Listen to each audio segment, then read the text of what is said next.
Townsend Press presents, from the Bluford series of books, Breaking Point.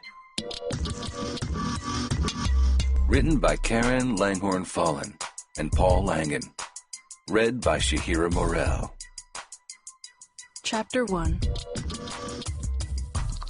You're coming, right? For a second, Vicky Fallon wasn't sure if her best friend, Teresa Ortiz, had heard her.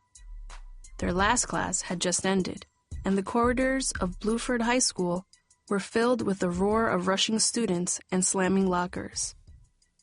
It was so noisy, Vicky was about to repeat her question when Teresa's dark brown eyes narrowed. "Coming where?" she asked innocently. A group of boys jostled by, bumping her. Teresa shot them a mean look. "Watch where you're going," she grumbled, shaking her head. Her black hair, pinned up in a loose ponytail, swished against the back of her neck like a mane. "You know, Martin's hearing," Vicky said. She'd mentioned the hearing to Teresa earlier, but didn't get a clear answer. Now sophomores, she and Teresa had been friends since kindergarten. They had been neighbors until 3 years ago when Dad moved the family to their little house off Union Street. Some of Vicky's earliest memories were of playing with Teresa. But lately, Vicky felt a strange tension between them, especially when Martin Luna's name came up. "I thought you had to go straight home to help your abuelo today," Teresa said. Her voice had an edge to it. A hostile edge Vicky had heard countless times, but it was never aimed at her. I did, Vicky said with a wince. It was true her grandfather was moving into their house this afternoon. Her mother had made the decision after he slipped in his apartment and cracked his hip last month. Mom had even reminded Vicky this morning to come straight home after school to help. "I'm leaving as soon as the hearing's over. What can I do? Martin needs us to show up for him," Vicky explained, trying to push the image of her grandfather from her mind. Ever since her grandmother died last year, he had been wilting like a tree caught in an endless drought. "That means you too, Teresa," Vicky continued. "You read what Martin wrote in English class about his little brother dying. You know Steve and his friends have been ganging up on him just because he's new." "That's one version of the story," huffed Teresa. "Look," Vicky said, rolling her eyes. "I don't know what you've got against him, but—" "You don't know what I've got against him?" Teresa snapped, her eyes glaring. "Do you even remember what today is?" she demanded. Vicky shrugged, trying to remember. "Great," Teresa muttered, tossing some books into her backpack. "The fitting for my quinceañera? The dresses for las damas? For my court? Hello, I can't believe you totally forgot." Vicky took a deep breath. Not this again, she thought. Teresa's 15th birthday was a month away, and lately, her party, her quinceañera, was all she ever talked about. Her dress, her shoes, her court, which boy from school she would ask to be her escort. Teresa even boasted how her family decided to hire a DJ and arrange a special mass for her at St. Anna's Church. Vicky knew the tradition. She'd gone to her cousin's quinceañera a few years ago. But she also knew Teresa's parents weren't rich. They would have to borrow money to pay for it all. What a complete waste, she thought. "Come on, Teresa. We don't have time for this now," she said quickly, eyeing her watch. The hearing was about to start. Besides, I already told you I couldn't try on dresses today. "No? You told me you couldn't come because your grandfather was moving in," Teresa shot back. "Now it sounds like you're not coming because of Martin Luna." She crossed her arms in front of her chest. "You've dropped everything because of him." "That's not true," Vicky said angrily, her head beginning to pound. "He's in trouble. You know what I'm saying, Teresa. This is his last chance." "Do you even hear yourself? Ever since he came to this school, you've been running around after him like you've never seen a boy before." Teresa's voice rose as she spoke. Vicky noticed 2 girls at the end of the hallway staring at them. "It's not like he's even worth it. I mean, All he's done since he got here is fight and get into trouble. You know those fights weren't his fault. He never started anything. You know how Steve and Clarence are. Would you wake up, Vicky? Teresa interrupted, shaking her head so strongly that her ponytail whipped along her neck. Martin isn't any better. Him getting expelled is probably the best thing for everyone, especially you. You're wrong, Vicky wanted to say. You're totally wrong about him. You don't know him like I do. But there wasn't time. She needed to go now. Are you coming or not? Vicky demanded. Teresa's eyes flared. She slammed her locker shut and started walking away. Vicky couldn't believe it. See you tomorrow, Vicky, she said coolly. By the way, you owe $95 for your dress, whether it fits or not. $95? Vicky fumed, unable to hide her outrage. You never said that. Yes, I did, but you weren't listening, Teresa grumbled. You were probably thinking about Martin or something, she added, saying his name as if it left a bad taste in her mouth. Vicky wanted to tell her off right there. She didn't have a single cent to spend on Teresa's party, let alone $95. Where could she get that much money? Certainly not from her parents, who did nothing but argue about money since her dad lost his job at the auto dealership months ago. Whatever, Vicky muttered. I can't deal with this right now. She turned her back on Teresa and hurried away. Vicky spotted Mr. Mitchell, her English teacher, as she neared the auditorium. He was standing outside the scuffed steel doors in a dark blue suit. A small group of students huddled near him. They looked scared. Just in time, Vicky, Mr. Mitchell said with a smile. Are you ready? He asked. I guess so, she said, grateful that he had decided to help defend Martin. She glanced into the auditorium. In the distance, she could see Martin and a woman who must be his mother, her olive face lined with worry. Looking at them, Vicky's stomach sank. She had never spoken at a hearing before, and wondered if she had made a mistake by agreeing to now. Kinda scary, huh? Said Eric Acosta, the freshman Martin defended in his last fight at Bluford. After Martin got in trouble, Vicky had asked Eric to help her gather people to support him at his hearing. Eric bravely agreed to help, but now he looked nervous, fidgeting with the zipper of his backpack as he looked at her. Yeah, a little, she mumbled, her mouth suddenly dry. Nearby, Vicky saw Royland Bailey, a junior who failed English last year and was now in her class.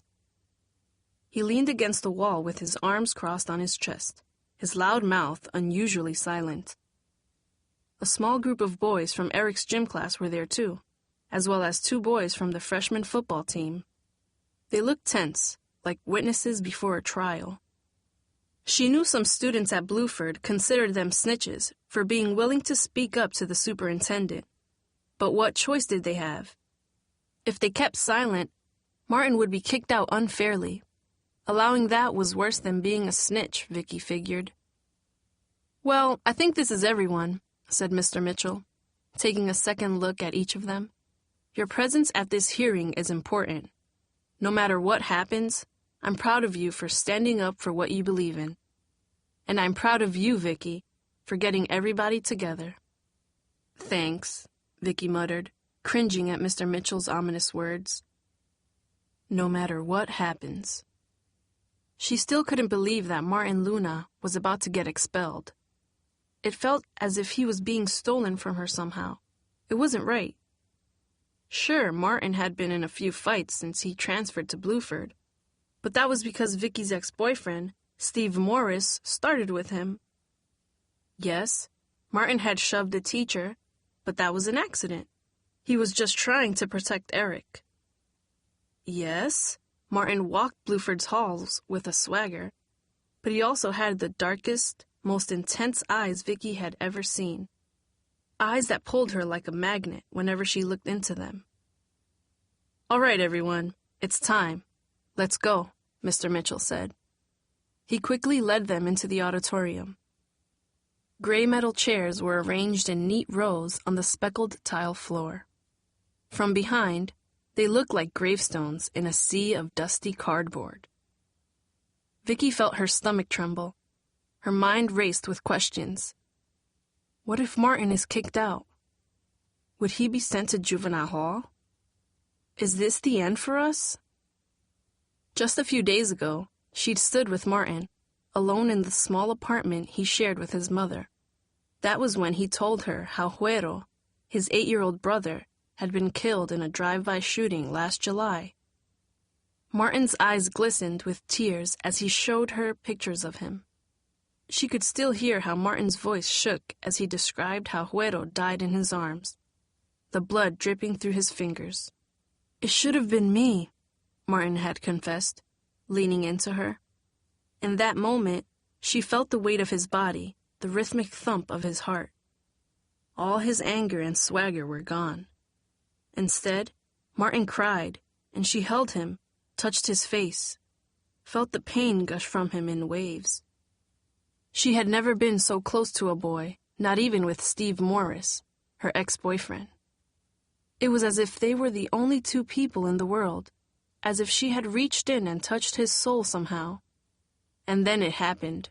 She kissed him, tasting his tears as if they were her own. Though it was days ago, she hadn't told anyone about what happened. Not her mother, who was too stressed lately to listen. Not her father, who seemed to care more about watching football than anything else since he lost his job. Not even Teresa. Vicky knew she'd only roll her eyes. Okay, the hearing's about to start, Mr. Mitchell whispered, interrupting Vicky's thoughts. That's Mr. Gates up there. He's the superintendent, he said, nodding toward an older white man who sat at the end of a long table. The man held a thick folder and glared down at Martin as if he was annoyed at him. Great, Vicky mumbled to herself. Miss Spencer, Bluford's principal, sat at the other end of the table. Martin and his mother were in chairs in the front row. Martin's face was pale, his jaw tense. She knew he was scared. She wished she could get up and sit next to him. When it's your turn, Mr. Mitchell advised, remember not to excuse Martin's behavior. We all know what he did was wrong. We just want Mr. Gates to understand that there are reasons for Martin's behavior and that expelling him isn't the solution. Understand? Vicky nodded as Mr. Gates cleared his throat and read a long list of disciplinary problems.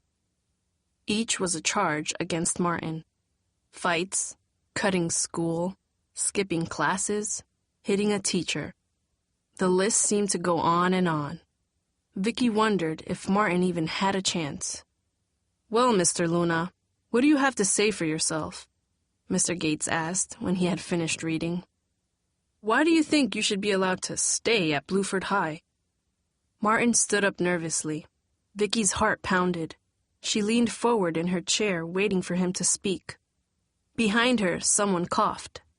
The air in the auditorium suddenly felt thick and heavy. Martin stammered. Come on, say something, she wanted to scream. Seconds ticked by. Martin seemed overwhelmed and unsure of himself. Vicky was in agony. Fight for yourself, she almost shouted the words in the middle of the auditorium. If he didn't explain himself, Vicky knew her help would be useless. He would be expelled in a few minutes.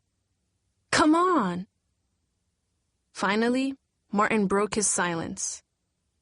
I'm sorry about what happened the other day. I never meant to hurt no one. Things in this school are a little different from where I come from, Martin began. He then described the events of the past year, including the day his brother got shot and died in his arms.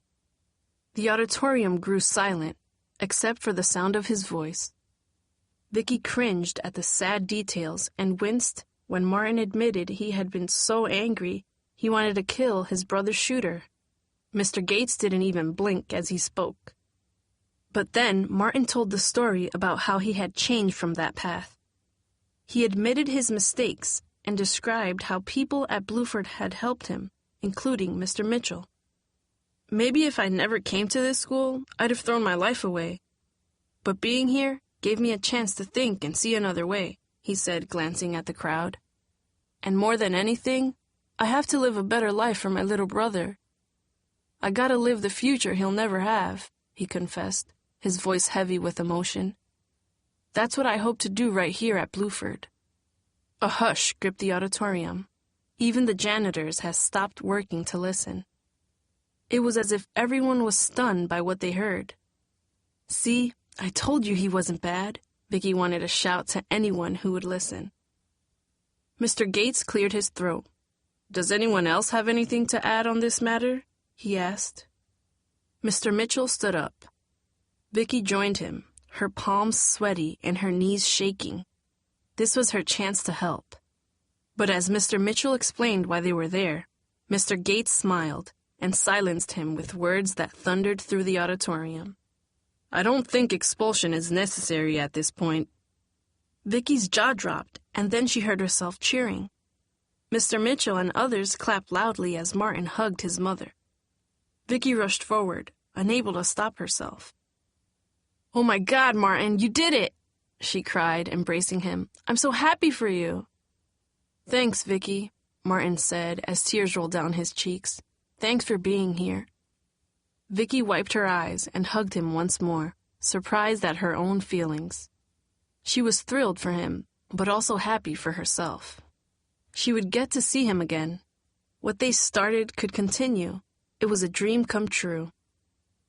"I can't stay," she told him. "I promised my mom I'd be home a half hour ago." She tried to smile. "I'm probably in big trouble." "Go," Martin told her, though she could tell by the look on his face that he really wanted her to stay. "I'll talk to you later?" Vicky nodded. "Yes, definitely. Congratulations, Martin," she said, forcing herself away from him. She glanced over her shoulder one last time before leaving the auditorium. Martin was shaking hands with Mr. Mitchell, but his eyes were on her. Chapter 2. Vicky raced down the halls, rushing past the metal detectors, out the main doorway, down the concrete steps, and away from the school. She hurried by the Superfoods parking lot where Martin and Frankie clashed a few weeks earlier. She ignored the new graffiti on the store's stucco walls, the flies that buzzed on a trash bag left on the sidewalk, the cars that passed by with their rumbling sound systems that filled the air with bass, their drivers staring at her body as if her face didn't exist. She had no time for any of it. "Please let me get there before Mom," Vicky hoped, turning the corner to her block. But as she neared her house, she spotted her mother's black Civic, the car Dad bought a few months before he lost his job. It was already parked in the driveway. The trunk was open, and Vicky could see that it was full of boxes. More were stacked in the back seat. She was too late. Vicky reached the driveway just as Danny, her little brother, stepped out the front door. He was a 7th grader at Irving Middle School. He flashed her a look as he headed to the car. "It's about time," he grumbled. "Did you forget Abuelo's moving in today?" "No, I didn't forget," Vicky snapped. "I just had something I needed to do." "Like what?" he asked, lifting a stack of boxes from the trunk. "None of your business." She knew better than to explain Martin's hearing to her little brother. He couldn't keep a secret, and she didn't want him blurting Martin's name to Mom and Dad. Especially not now. "I just got held up at school, that's all." "Yeah, well, Mom's mad," he said, heading into the house. Great, Vicky thought, as she grabbed a box and followed him. Inside, the normally neat living room was cluttered with stuffed trash bags and musty old suitcases. Vicky stepped carefully around the piles and dropped her backpack on the sofa.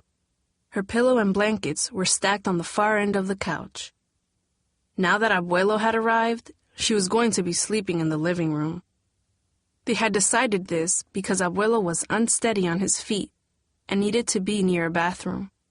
Vicky's room was closest, just across the hall. At first, Danny had volunteered to sleep on the couch and give Vicky his room, but Mom refused. No, mijo. You have enough trouble staying focused on school right now. I'm not going to have you losing sleep watching TV or playing video games all night. Forget it, she had said.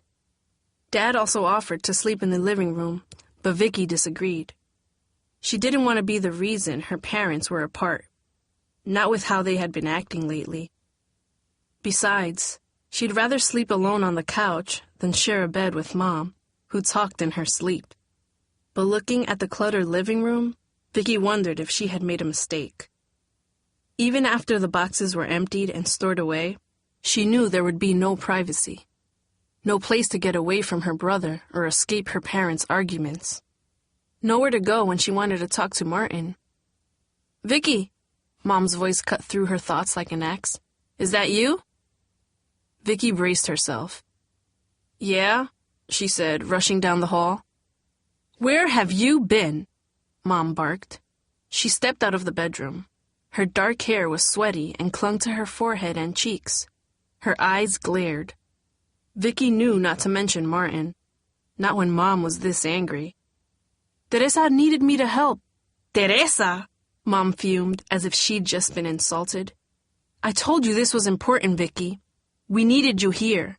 Your father didn't show up either. I'm sorry. Danny and I had to load everything by ourselves. We're lucky Abuelo didn't slip and fall again, she grumbled, rubbing her temples as if her head hurt. I'm sorry, it's just that... I don't want to hear it, Vicky. Get in there and help Danny. And say hello to your grandfather. Vicky peered into her room and nearly gasped at the frail man sitting on the edge of her bed. He looked as if he had aged years since Grandma's funeral last September. When Vicky was a little girl, Abuelo always seemed so strong and healthy. Now, he was a shriveled version of himself. She could tell he had lost weight, too. His flannel shirt hung loosely from his neck, and his cheeks were hollow and a bit sunken. His gnarled fingers, which once could fix almost anything, now rested on the aluminum walker that sat in front of him. Hola, niña, he said with a weak smile. For an instant, his eyes brightened, and Vicky saw a flash of the man she remembered. Hello, Abuelo. She leaned over and kissed his cheek. His skin felt like old newspaper. I'm sorry I'm late. I had something important to finish at school. Abuelo shook his head, as if he didn't want her to apologize. Then he reached out to her. Vicky wasn't sure if he wanted to pat her hair or her face, but either way, his hand missed and brushed the air beside her head. I'm sorry about your room, he said in Spanish. De nada, Vicky mumbled, feeling a bit self-conscious about her Spanish. Dad was mostly Irish, born in Pittsburgh. He never learned to speak more than a few words of Spanish, so they rarely used it at home. Vicky understood it from listening to neighbors and relatives, but speaking it properly to her grandfather was another matter. Don't worry, Papi. We have enough room. She'll be fine, Mom said then, her voice still tinged with anger. She turned back to Vicky. Put those shirts away and break up those boxes, she ordered, pointing to a pile of shirts at the foot of her bed. Vicky grabbed the clothing and opened her closet door. She was surprised to see it was empty. Her clothes were gone. Where are my things? She asked before she could stop herself. I had to put them in Danny's room, her mother replied. He had the most extra space. Oh, Vicky replied, feeling a wave of anger spread through her chest. Couldn't you just ask me first? Couldn't you leave some of my stuff where it belongs? Did you have to put it all in his room? She wanted to say, but Abuelo was next to her. She didn't want to hurt his feelings, and she could tell by the way Mom's lips were pressed together that complaining wouldn't help. Vicky hung the shirts without a word. Then she helped Danny move the rest of Abuelo's boxes to her room. Mom put Univision on the living room TV so Abuelo would stay there and watch it. But he insisted on sitting in the bedroom with them. I should help, he said several times. Once he even tried to get up, grunting with effort, but his legs were wobbly and unsteady. The doctor said he would be this way for weeks, maybe longer. No, Papi, you just relax, Mom ordered. Vicky caught her mother staring at Abuelo when he wasn't looking. Her eyes were puffy and red, as if she was crying invisible tears. That's the last one, Mom, Danny announced, gently dropping 2 more big boxes on the floor by Vicky's bed. The car's empty and everything from the living room is in here now. Good, her mother said with a weak smile as she patted Danny's back. Thanks, mijo. Just then, Vicky heard the front door open and then slam shut. It was followed seconds later by the dull jingle of keys and the familiar thud of footsteps. It was Dad. Almost immediately, the TV switched from Spanish to English. Vicky knew what was coming next. Sports. Lately, that was Dad's obsession, especially college football. Penn State. Mom's jaw tightened as the sound of the TV grew louder. Dad had turned it up. Be right back, Mom huffed. Vicky knew her mother was trying to sound calm, but the way she marched out and shut the door said otherwise. Vicky braced herself. Not again, Vicky thought. Not another fight. Danny shook his head heavily. The TV cut off, abruptly. Where have you been? You promised you'd meet me at my father's at 3 o'clock, Mom yelled. Her voice pierced the thin walls as if they were cardboard. If you've been down at that sports bar... I've been all over town looking for work, so just lay off me, Yolanda. Okay? Dad snapped. I must have driven 50 miles today and spent 2 hours stuck in traffic for nothing. And now I come in only to have you jumping down my throat like I'm some kind of... Shh! Mom hissed. Lower your voice. I won't have you screaming in this house while my father's here. It's my house, too. Yeah? Well, act like it. Right now, it seems like the only one keeping everything together around here is me. You think I'm not trying? What do you think I've been doing all day? I don't know what you were doing, Michael, but you weren't here when I needed you. And now that you're here, all you're doing is watching TV and feeling sorry for yourself, Mom yelled. Yolanda. No, don't Yolanda me, Mom snapped. I've been running around all day, too. But I don't have time to rest. You don't see me watching TV. You may be writing the checks, Michael, but where do you think the money's coming from? Mom's job as a transit authority secretary was keeping them afloat since Dad lost his job. I know, Dad said wearily. I'm trying. Well, try harder, Mom barked. And next time, if you promise me you'll be here, then be here. Vicky heard her mother stomp into the kitchen. Soon, pots and pans were rattling as if she was taking out her anger on them. Vicky's stomach churned. Lately, they were fighting all the time. Usually, Vicky would retreat to her room to get away, but now that was impossible. Next to her, Danny bundled a trash bag, his jaw clenched with tension. Abuelo grunted. It's okay, he said, rubbing her shoulder with a shaky hand. Your grandmother used to yell at me all the time. Don't worry. Yeah, well, that's all they ever do anymore, said Danny. Relax. Mom's just tired, that's all, Vicky replied, only half believing her words. We better break the rest of those boxes down, she added, getting up from the bed. Anything to change the subject. She leaned forward to help, and her necklace swung from beneath her shirt. Hanging from it was the silver and turquoise cross that once belonged to her grandmother. Abuelo's eyes suddenly focused.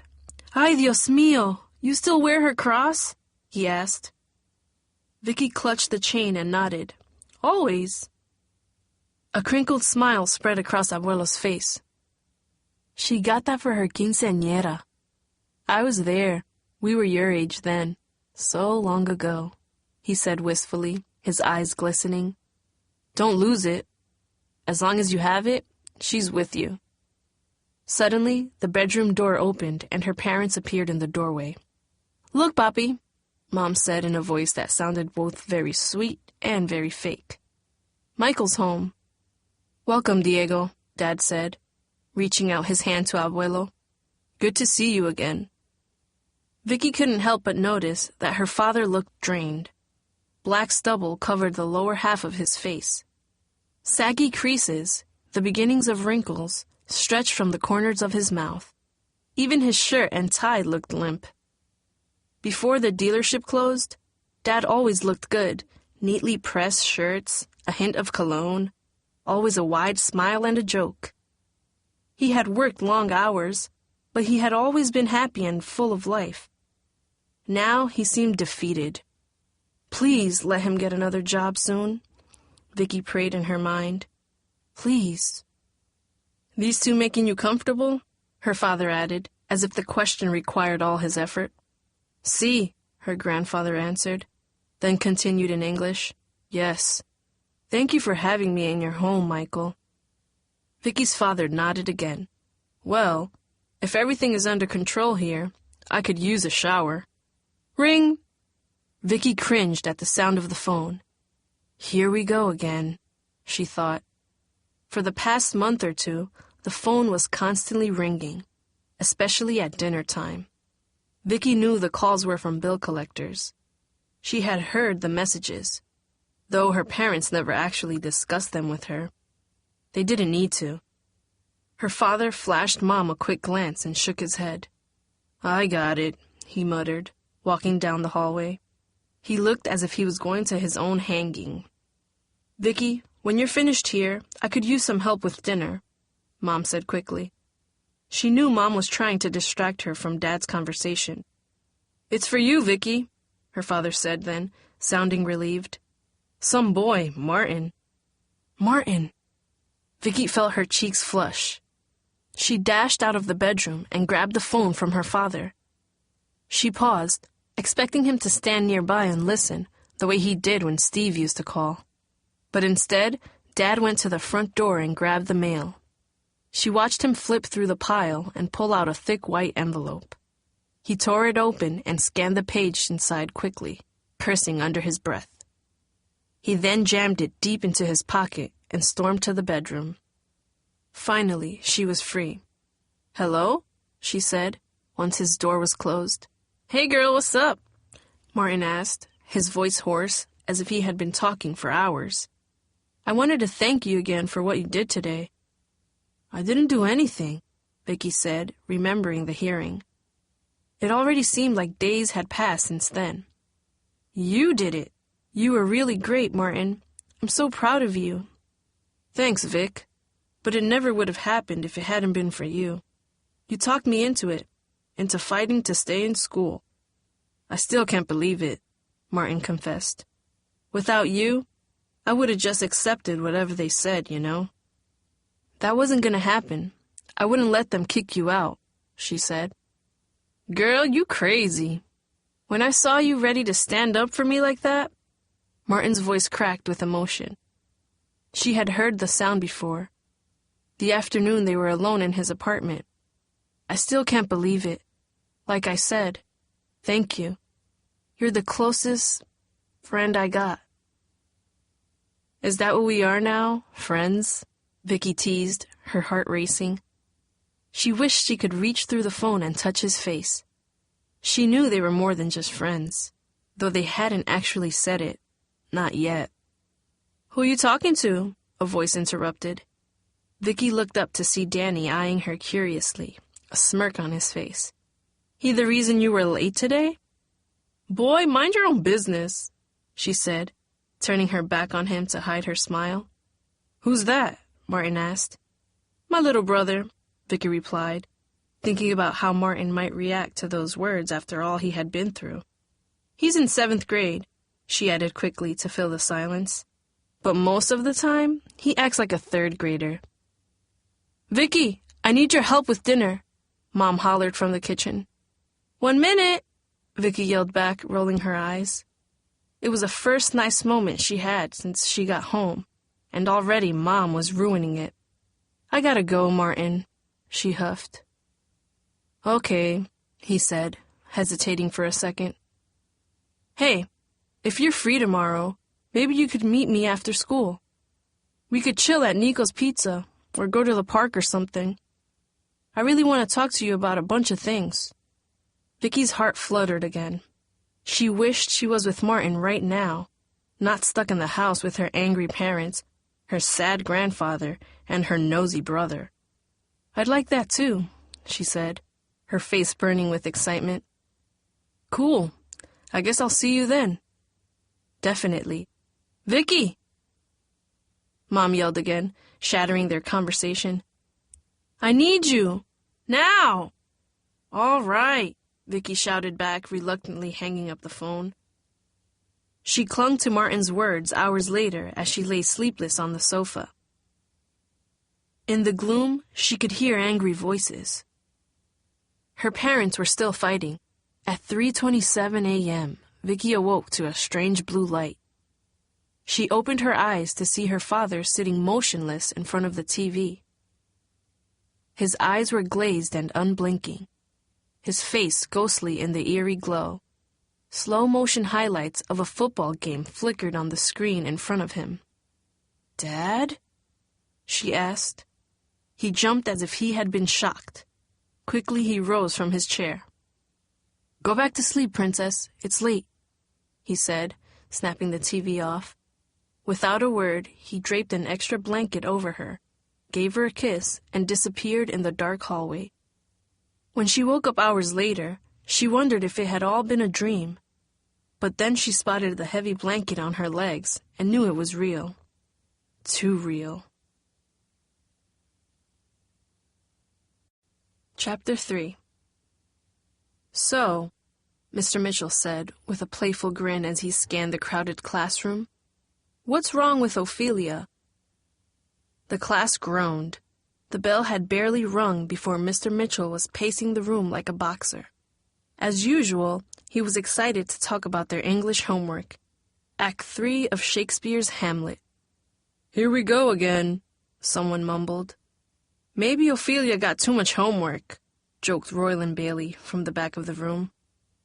"At least she does hers," snapped Steve Morris with a smirk. Royland scowled. "I think her problems go a bit deeper than homework, gentlemen," Mr. Mitchell cut in.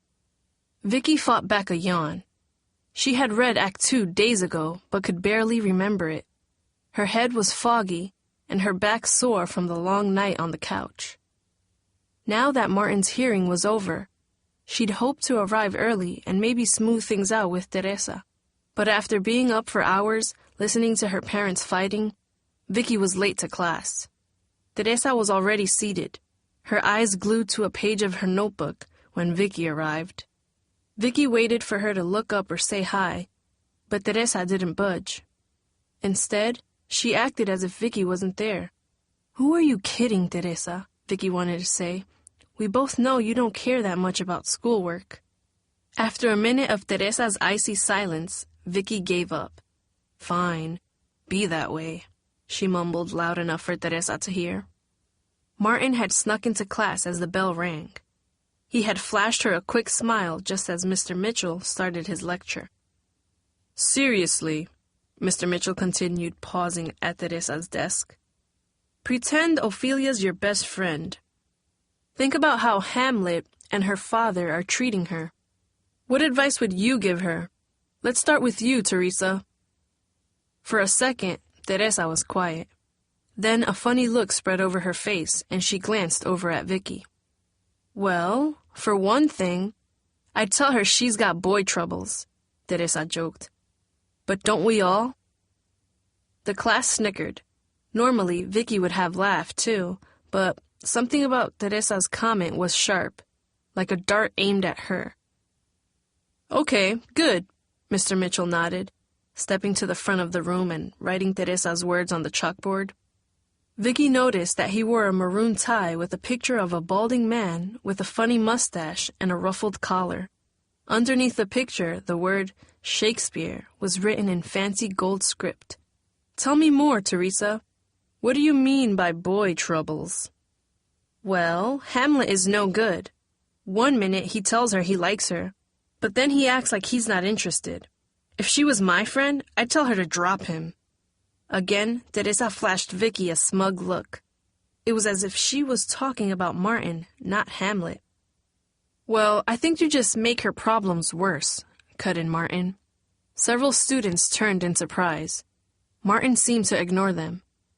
His dark eyes focused on Teresa, almost as if he was challenging her. "Oh, snap," Royland said, seeming to enjoy the disagreement. Vicky felt her stomach sink. Couldn't they just get along? "What do you mean, Martin? Explain," said Mr. Mitchell. "I mean, she just needs her space, that's all. Ophelia's problem is everyone's all up in her business. Her dad says one thing, her brother tells her something else. Hamlet keeps telling her what to do. She don't need more advice. She just needs everyone to back off and let her figure out what she's doing. No disrespect, but I'm glad you're not giving me advice, bro," said another voice. Vicky cringed. It was Steve Morris. He leaned forward in his seat, his broad shoulders stretching his Bluford football t-shirt tight across his back. He looked as if he was about to pounce. Vicky had seen it all before. "Why, Steve?" Mr. Mitchell asked. "I just think Martin's wrong. Yeah, Ophelia's getting too much advice, but that don't mean the advice is bad. Straight up, if your friend's making a mistake, you gotta tell her, even if she don't want to hear it. Whether it's Shakespeare or real life, you gotta tell it like it is. Just like Teresa said," Steve explained. As he finished, his eyes locked on Vicky's. For a second, the classroom grew silent. Vicky felt Teresa staring at her too, along with several other students. Suddenly, it was as if an invisible spotlight was shining on her. Somehow, she, not Ophelia, had become the topic of discussion. She squirmed in her chair. "An excellent discussion. And to think, this play is about 400 years old and still has something to say," Mr. Mitchell said, looking back at Vicky. Was he studying her too? Her face grew hot under his gaze. "You have something you want to add, Vicky?" he asked. "Nothing I can say here," she thought to herself. She shook her head and watched as Mr. Mitchell turned away and circled to the other side of the room. "Pay attention to Ophelia as you read Act 4 for homework," he added. "She's under a lot of pressure. What happens to her may surprise you." He moved to the chalkboard and began writing terms on the board. Foreshadowing, imagery, metaphor. Vicky's mind wandered as his hand scuffed along the chalkboard. She couldn't wait for the school day to end so she could get out of Bluford. Then she could be alone with Martin. Maybe they would go to the park and stroll hand in hand the way they did weeks ago. Maybe they would even kiss again. The thought made her heart race. Martin's soft lips, the electricity in her body, her heart pounding. The only other boy she had really kissed was Steve Morris. His mouth was always too firm, and his cologne so strong that it made her eyes water. She had even told Teresa about it. "Oh my God, for real?" Teresa had squealed. "But he's got the best body in our whole class." It was true that Steve's body was amazing, like a sculpture or a magazine ad. Once, she had seen him shirtless after a football game and found herself blushing at his stomach muscles. Other girls noticed him too. She had heard the talk all over Bluford High School. Steve, the star running back. Steve, the athlete who was going to get a football scholarship. Steve, the hero who scored the winning touchdown against Lincoln High. Vicky was sick of hearing about it. She remembered a different Steve Morris, the chubby fifth grader who used to be in her class at St. Gabriel's School. That was the year his parents divorced. She could still picture him crying in Principal Worrell's office. A bunch of eighth graders teased him because his dad stopped coming to his football games. "Where's your pops? He get tired of watching you fumble?" "Nah, he couldn't fit in the car no more 'cause Steve's so big. If my boy was that fat, I'd leave home too." Steve had snapped, flailing at them, tears in his eyes. The boys laughed, shoving him back each time he lunged at them. Vicky had to grab a teacher to stop Steve from getting beat up. Afterward, he got expelled and went to public school. 3 years later, when her parents could no longer afford Catholic school, Vicky transferred to Irving Middle School and found Steve again. By then, he had grown bigger and become an athlete. Kids no longer teased him, but Vicky was surprised to see that he acted just like the boys who used to hassle him. He had become something of a bully. Yet sometimes Vicky still saw flashes of the sad boy in Steve's eyes, the person he was before his father broke his heart and filled him with anger, before girls started treating him as if he could do no wrong, before colleges began scouting him and telling him he was special. That's why she agreed to go with him to the spring formal last year. But he had spent most of the night with his buddies, mocking a group of freshman boys who seemed too scared to dance. "Why do you act that way?" Vicky had said after the dance was over. "What way?" "You know what I mean. Teasing kids who aren't bothering you. Why do you do that?" "I don't know," he admitted, shrugging his thick shoulders. "Sometimes it's like I can't help it, you know? Like I see them and I just get angry." "Maybe 'cause you used to be like that," she challenged. "I remember, Steve. I was there. I can't believe you'd act that way after all you've been through." "Please," he fumed. "If I was still like them scared kids, would you be at this dance with me?" "Yeah," Vicky said. "I would." "Yeah, right," Steve huffed. "The old me is gone, Vic. People used to laugh at me, but that don't happen no more. People stop laughing 'cause they know sooner or later I'm gonna beat 'em. And that's what I do. Maybe you don't like it, but that's the way it is." Vicky knew he was being honest, but his words made her wince. It was as if something inside him was broken, as if what happened in middle school had forever changed him. It turned everything into a competition. It made him a great athlete, but it also made him mean. And whenever Vicky watched him, no matter how beautiful his body, she saw something else when he acted this way. Ugliness. Teresa couldn't understand. "You're crazy. You know how many girls want to get with him?" she said. "They can have him," Vicky had replied. Martin was totally different. Vicky knew he had been hurt too, that there was a sea of rage inside him.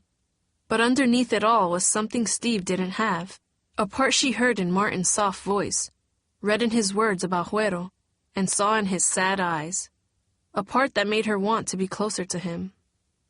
"Hello?" Vicky nearly jumped out of her seat. Mr. Mitchell was standing next to her, leaning over her desk. "Vicky, did you hear me?" Vicky looked around in embarrassment. She had no idea what they were talking about. She had been completely lost in her own thoughts. Everyone was staring at her. "Where you at, girl?" Vroyland said. Laughter erupted around her, and her face suddenly burned. "I'm sorry, Mr. Mitchell," she stammered. "I didn't hear the question." Mr. Mitchell glanced at her notebook. Vicky tried to cover up the little sketches she had made during class, but she knew he could see some of them. Little drawings of hearts with her initials and Martin's in the center. He stepped back slightly, as if he was surprised. The question was, "Ring!" The bell blared overhead. Mr. Mitchell sighed and stepped away from Vicky's desk. Thank God, Vicky thought. All around her, chairs scraped as people rushed to the door. Teresa stood up without a word, though her expression changed. Instead of anger, she almost looked confused. Maybe a bit concerned, too. But before she could speak, Martin stepped in between them, smiling at Vicky. His eyes never seemed more intense. Teresa must have noticed. She bolted into the hallway as if she had seen something that disgusted her. "Hi," he said softly. Vicky felt a warm blush spread across her face. For a second, she didn't know what to say. Her mind was blank. All the troubles at home, the drama with Teresa, and even the embarrassment of class melted away, lost in a foggy haze. "Hey," she said. "I can't believe what just happened. I completely zoned out." "Nah, you were just giving someone else a chance to answer the questions for a change," he replied. "You can't always be the one with all the answers." "Yeah, well, if I don't start getting some sleep soon, you're gonna have to answer them for me." How come you didn't sleep? Vicky took a deep breath. That's a long story, she said, unsure whether to tell him her parents were fighting. Excuse me, don't you two have a class to go to? Vicky turned to see Mr. Mitchell. She had totally forgotten about him, again. Martin nodded. Yes, sir. Sorry, he said, leading her toward the door. Come on. In the hallway, Vicky spotted Teresa at her locker. She flipped through her backpack as if she was looking for something.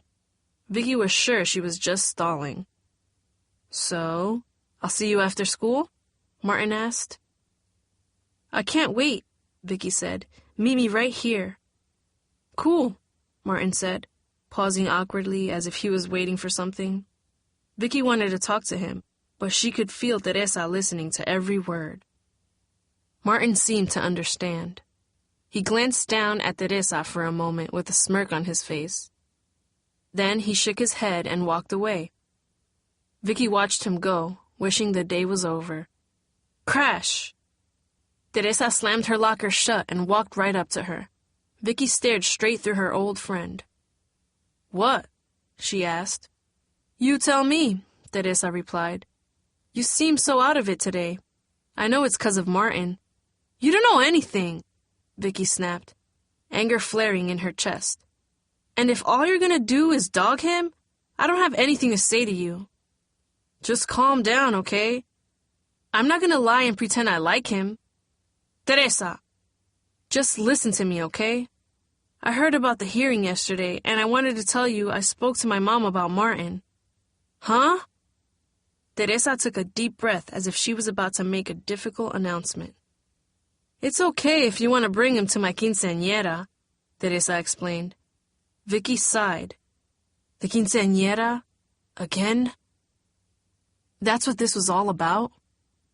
He knows what to wear, right? Teresa asked. Vicky's pulse began to pound. After everything that happened with her parents and at home, Teresa's party was the last thing she wanted to think about. He can be a Chamberlain if he comes with you, but he can't bring any of his friends. My mom don't want no cholos there. As she spoke, Teresa wrinkled her nose as if she smelled something bad. And no fighting, she added, reaching into the tiny leopard print purse that dangled from her wrist. Here, this one's yours. She handed Vicky a folded piece of paper. What's this?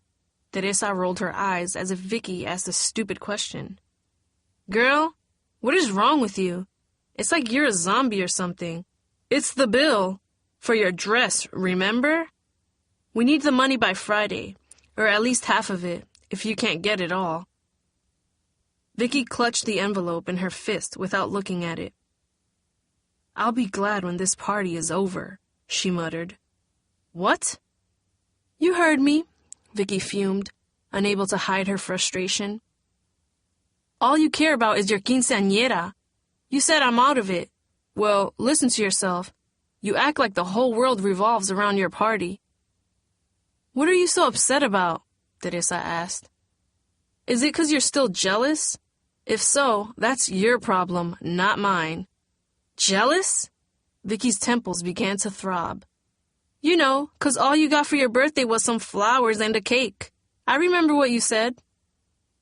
Teresa's words hit like a slap in the face.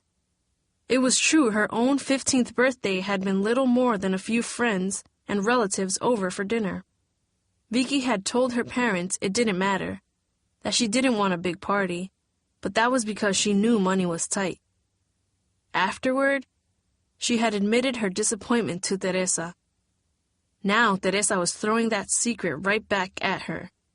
Vicky couldn't believe it. You know something, Teresa? She growled, her fingers tingling with anger. I wouldn't come to your stupid quinceañera if you paid me to go. Here. This one is yours, she added, crumpling the bill and tossing it at Teresa's feet. Teresa's jaw dropped, but Vicky didn't care. She stormed away, leaving her old friend alone in the emptying hallway.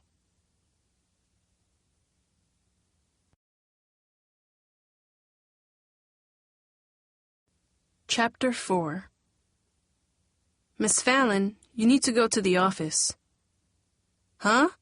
Vicky said, startled by Miss Ford's announcement. She had been daydreaming through geometry, pretending to listen to Miss Ford's lesson on congruent triangles.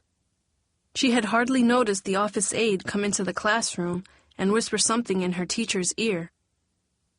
"The office, Miss Fallon. The secretary wants you there right now." "Why? What'd I do?" Vicky said as she got up from her desk. The day was almost over. Just one more class to go.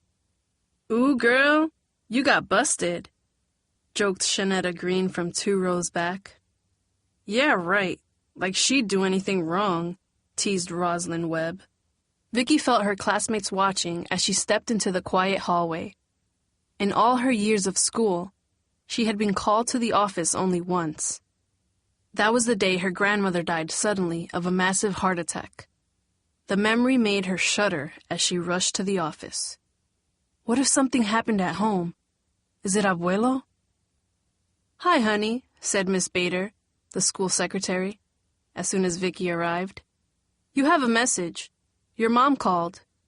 She needs you to go straight home after school today." "What for?" Vicky asked. "Is something wrong?" No, Miss Bader said with a reassuring smile. "She just needs you to stay with your grandfather until she gets home from work." For a second, Vicky was relieved. But then it hit her what Mom was asking. "What about Martin? I'm supposed to meet him after school," she wanted to say. "So nice that you spend time with your grandfather," Miss Bader added. "When I was your age, my grandfather was my best friend." Vicky wanted to scream. "No, not today," she almost yelled the words. "Why can't Dad do it? Or Danny? It's not fair." She knew Abuelo couldn't be alone for long, but after the night on the couch, the embarrassing moment in Mr. Mitchell's class, and the fight with Teresa, the one thing she looked forward to was her time with Martin. And now that was being taken away. Vicky felt like a blister about to explode. "Are you feeling okay?" Miss Bader asked. Vicky scowled at the old woman. "Yeah, I'm fine," she grumbled, wishing everyone would just disappear. Vicky stormed to her locker after the final bell. She had hoped to explain things to Martin and leave without seeing Teresa. Just the thought of her made Vicky's eyes twitch. "Man, what's your problem with her?" said a deep, husky voice. "Don't you remember? She's the one that ratted you out. You heard what happened in Luna's hearing. Why don't you just forget about both of them? They ain't worth it." Vicky turned to see Clarence, a huge lineman from Bluford's football team. He always had Steve's back, especially in his fights with Martin. Clarence was talking to Steve Morris. The two were coming down the hallway toward her. "Boy, I don't need your permission to talk to her. You just don't get it, Clarence. Me and Vicky go way back," Steve said, glancing at her. "Look, I'll catch up with you at practice. Later," he said, bumping fists with his teammate. Clarence looked puzzled as he walked by, leaving Steve alone in front of her locker. Vicky scanned the bustling hallway for Martin. He was nowhere in sight. "What do you want?" she sighed. "Come on, Vic," Steve scoffed, shaking his head as if he was insulted. His black hair, coiled in tight cornrows, danced on his shoulders. "Why you gotta be like that?" "Be like what? I shouldn't even be talking to you. Not after everything you did to Martin," she said. Steve rolled his eyes. "Look, I know you're all into him now, but you gotta wake up, girl. Since you're not talking to Teresa, I figure you talk to me." "Huh?" "Teresa told me y'all are fighting." "I can't believe she's talking about me to you," Vicky said, feeling her head throb with anger. "Who does she think she is?" "Calm down," Steve said. "This ain't about her, it's about you. She's worried. You ain't been right since Martin started coming around." "Don't you start with me, Steve. You don't know what you're talking about." "Girl, why you getting so upset? Back in the day, I remember you sticking up for me. Maybe you don't remember it, but I do. I'm just trying to return the favor. I don't need your help, okay? Just stay out of it, Vicky yelled. You heard her, Holmes. Leave her alone. Vicky turned to see Martin dart between her and Steve. Steve's eyes widened, and he stepped back cautiously. He was maybe 4 inches taller and 30 pounds heavier than Martin. Yet, she knew the difference would not stop Martin. She could tell by the hard sets of his jaw that he was ready to fight. She couldn't let that happen. Another fight, and he would be sent back to Superintendent Gates again. And this time, he wouldn't get a second chance. It's fine, Martin, she said quickly, grabbing his shoulder and pulling him back away from Steve. We were just talking. About what? Martin demanded. There was an edge to his voice that she hadn't heard before, almost as if he didn't trust her. Nothing, she told him firmly. Steve was just... We were just talking about you, Sanchez. Steve cut in. He flashed a smug grin and waited, as if he expected Martin to do something. What? You don't believe me? Ask her. Martin glanced back at Vicky. She could tell he wasn't sure what to believe. It was nothing, Martin, she said. Don't listen to him. She don't want you to know I'm looking out for her, Steve said. That ain't your place, Holmes, Martin growled. She don't need you to take care of her. Come on, Martin, ignore him, let's go. Vicky pulled at Martin's arm, but it didn't budge. No, it is my place, Steve snapped. See, me and her used to be tight. We were friends back when you were just a wannabe thug tagging walls in the barrio. I'm just making sure she's okay, he added.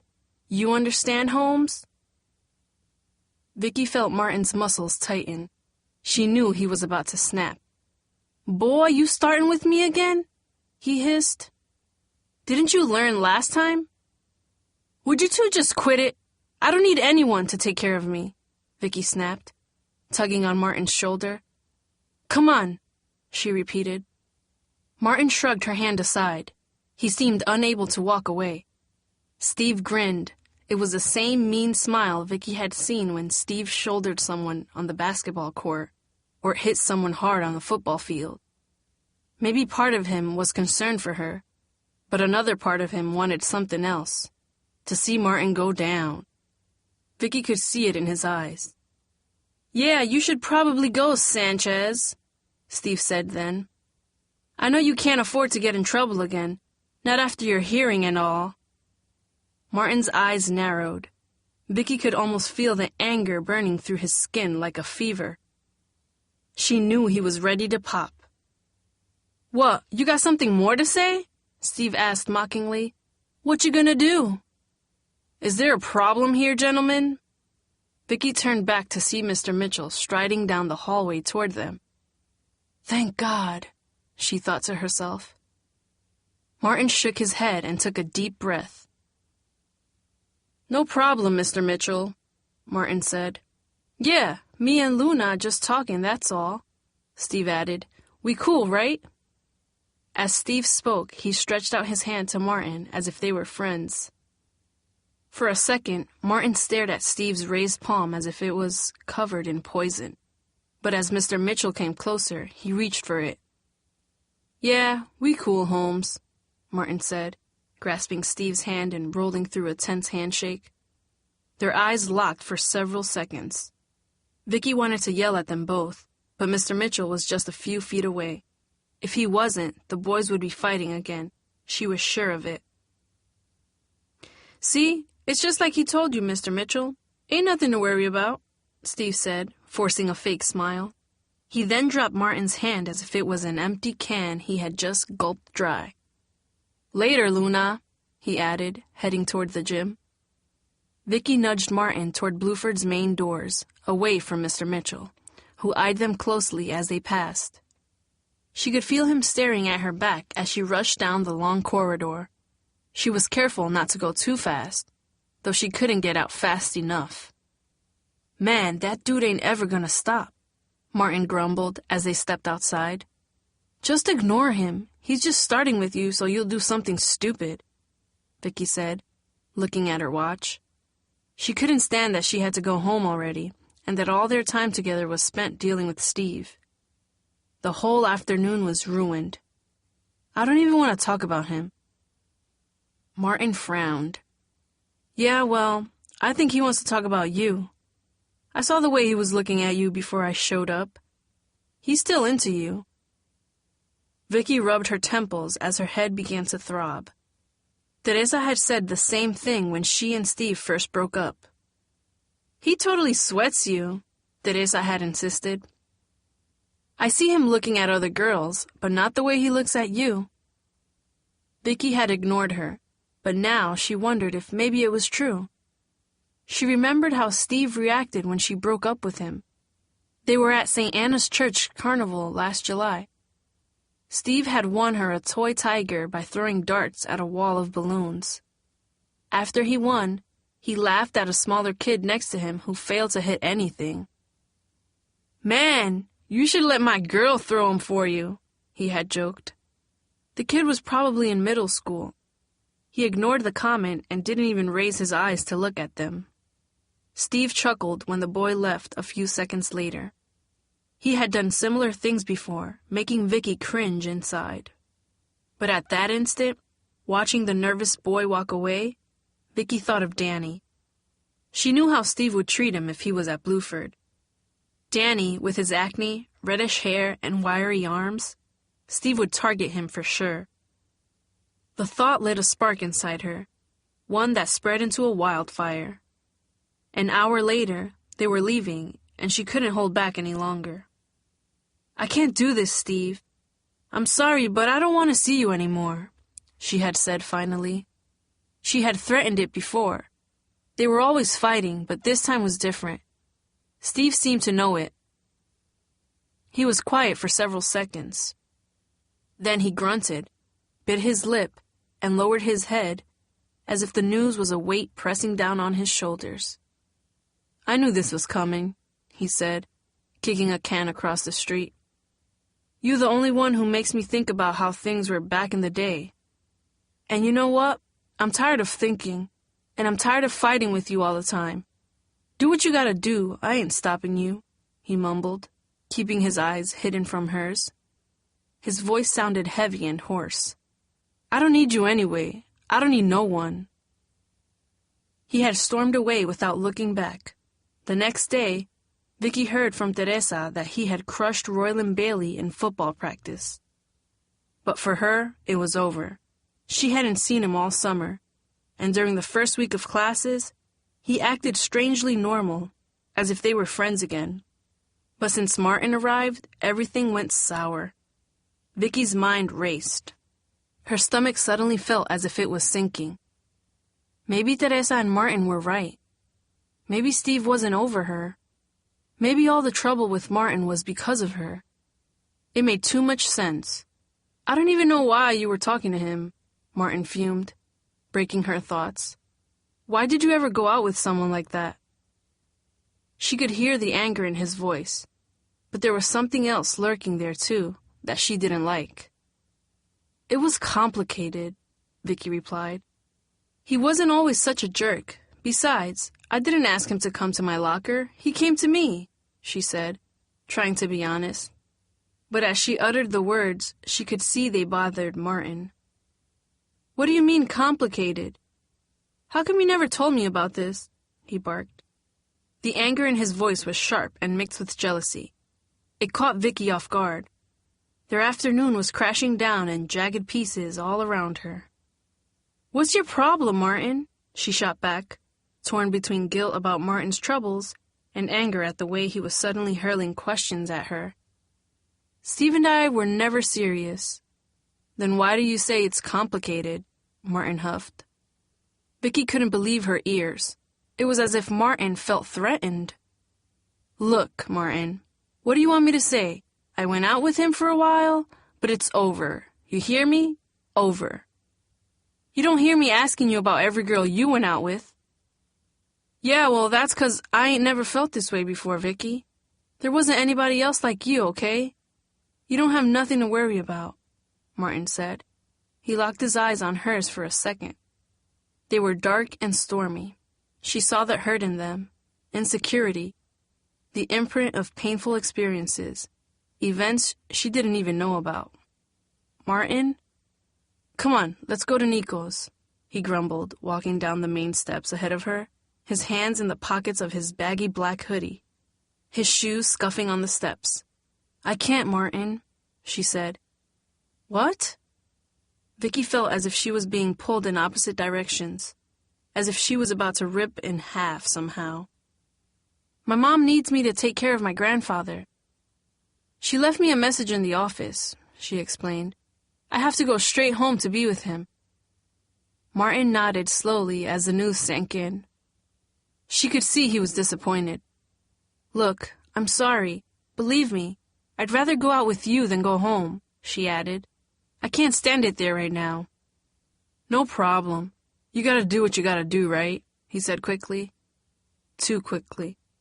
Like his words meant the opposite of what he said. That there was a problem. He started walking away.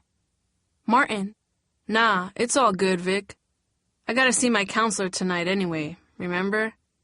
Gonna work on them anger management issues, he added. She could hear the bitterness in his voice as he crossed the street. Look, I'll call you, okay? She said. She thought maybe he mumbled something, but she wasn't sure.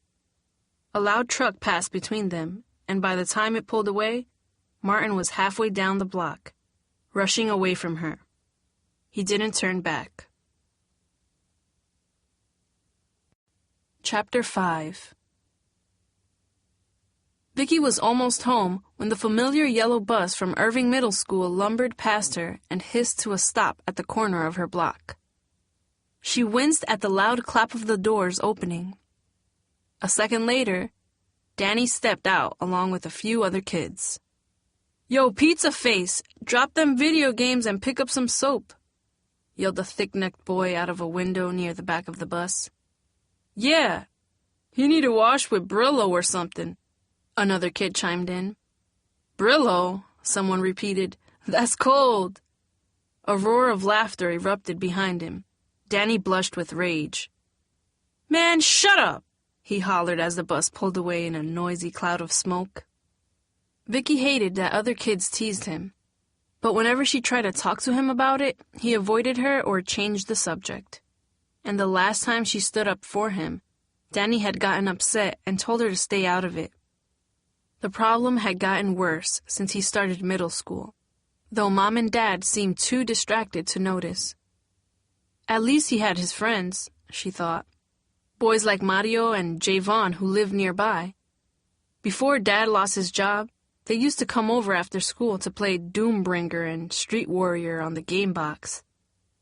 Danny was always the best, calling himself T-Bomb when he played. He would joke about how he let them win for a short time, and then he would explode, like a time bomb, and beat everyone. No matter how hard she tried, Vicky couldn't touch him. His fingers were a blur on the controller. On the screen, he was invincible. You should call yourself T-Dork, she would tease, 'cause sooner or later, that's what we're all gonna call you. Mario and Javon would laugh along, sneaking glances at her backside when they thought she wasn't looking. Vicky pretended she didn't notice. Little sixth-grade dogs, Teresa had called them when she witnessed their wandering eyes. But lately, since Dad was home more, they avoided her house. Instead, they hung out at Mario's apartment with his older brother Felix, while their mom was at work. Danny was there most days, too. Anything to get away from the stress that filled their house, she figured. Vicky wished she could escape, too. Martin's apartment was just a few doors from Mario's. What are you looking at? Danny asked as she approached him on the corner. She realized she had been staring at him. Nothing. I'm just thinking, that's all, Vicky said, pretending she hadn't heard what the kid called him or noticed the 3 painful-looking pimples that dotted his chin. Mom asked you to come straight home, too? She asked. Yeah, he grumbled, hoisting his navy backpack up on his back. In the bottom corner, she noticed a tiny drawing in black magic marker. a sphere with a lit fuse on top. The fuse was drawn in detail with sparks flying to show it was on fire. Underneath, written in tight block-style letters, was a word: T-bomb. "Why'd you draw that thing on your backpack?" "Don't worry about it," Danny replied, adjusting the pack so she couldn't see the picture. Whatever, she thought. They walked down the street in silence, careful not to make eye contact with the older kids on Union Street, or the guys who yelled things out to Vicky as they passed. Within minutes, they were home. "Abuelo?" Vicky called as she opened the front door to their house. The TV was off. So were all the lights in the living room and kitchen. Danny called out too. No response. "Abuelo," she repeated, raising her voice. She remembered that his hearing was failing. "Abuelo!" "Sí, estoy aquí," came a faint reply. "I'm here." His voice came from the closed door of her bedroom. Vicky sighed with relief. The only thing that could make the day worse was if Abuelo hurt himself, especially while she was supposed to be watching him. "Are you okay?" "Okay? Yes," he answered in English, but his voice didn't match his words. It seemed weaker than usual, almost pained. "Can I come in?" Vicky asked. She heard her grandfather sigh. "I'm okay," he repeated. "I don't need help." Then she heard a dull thud, followed by the sound of something sliding on the carpet. "What's he doing in there?" Danny asked from the edge of the hallway. Vicky shrugged. What if he fell again? She wondered. Last time he slipped, he cracked his hip and lay on the floor for hours, unable to get up.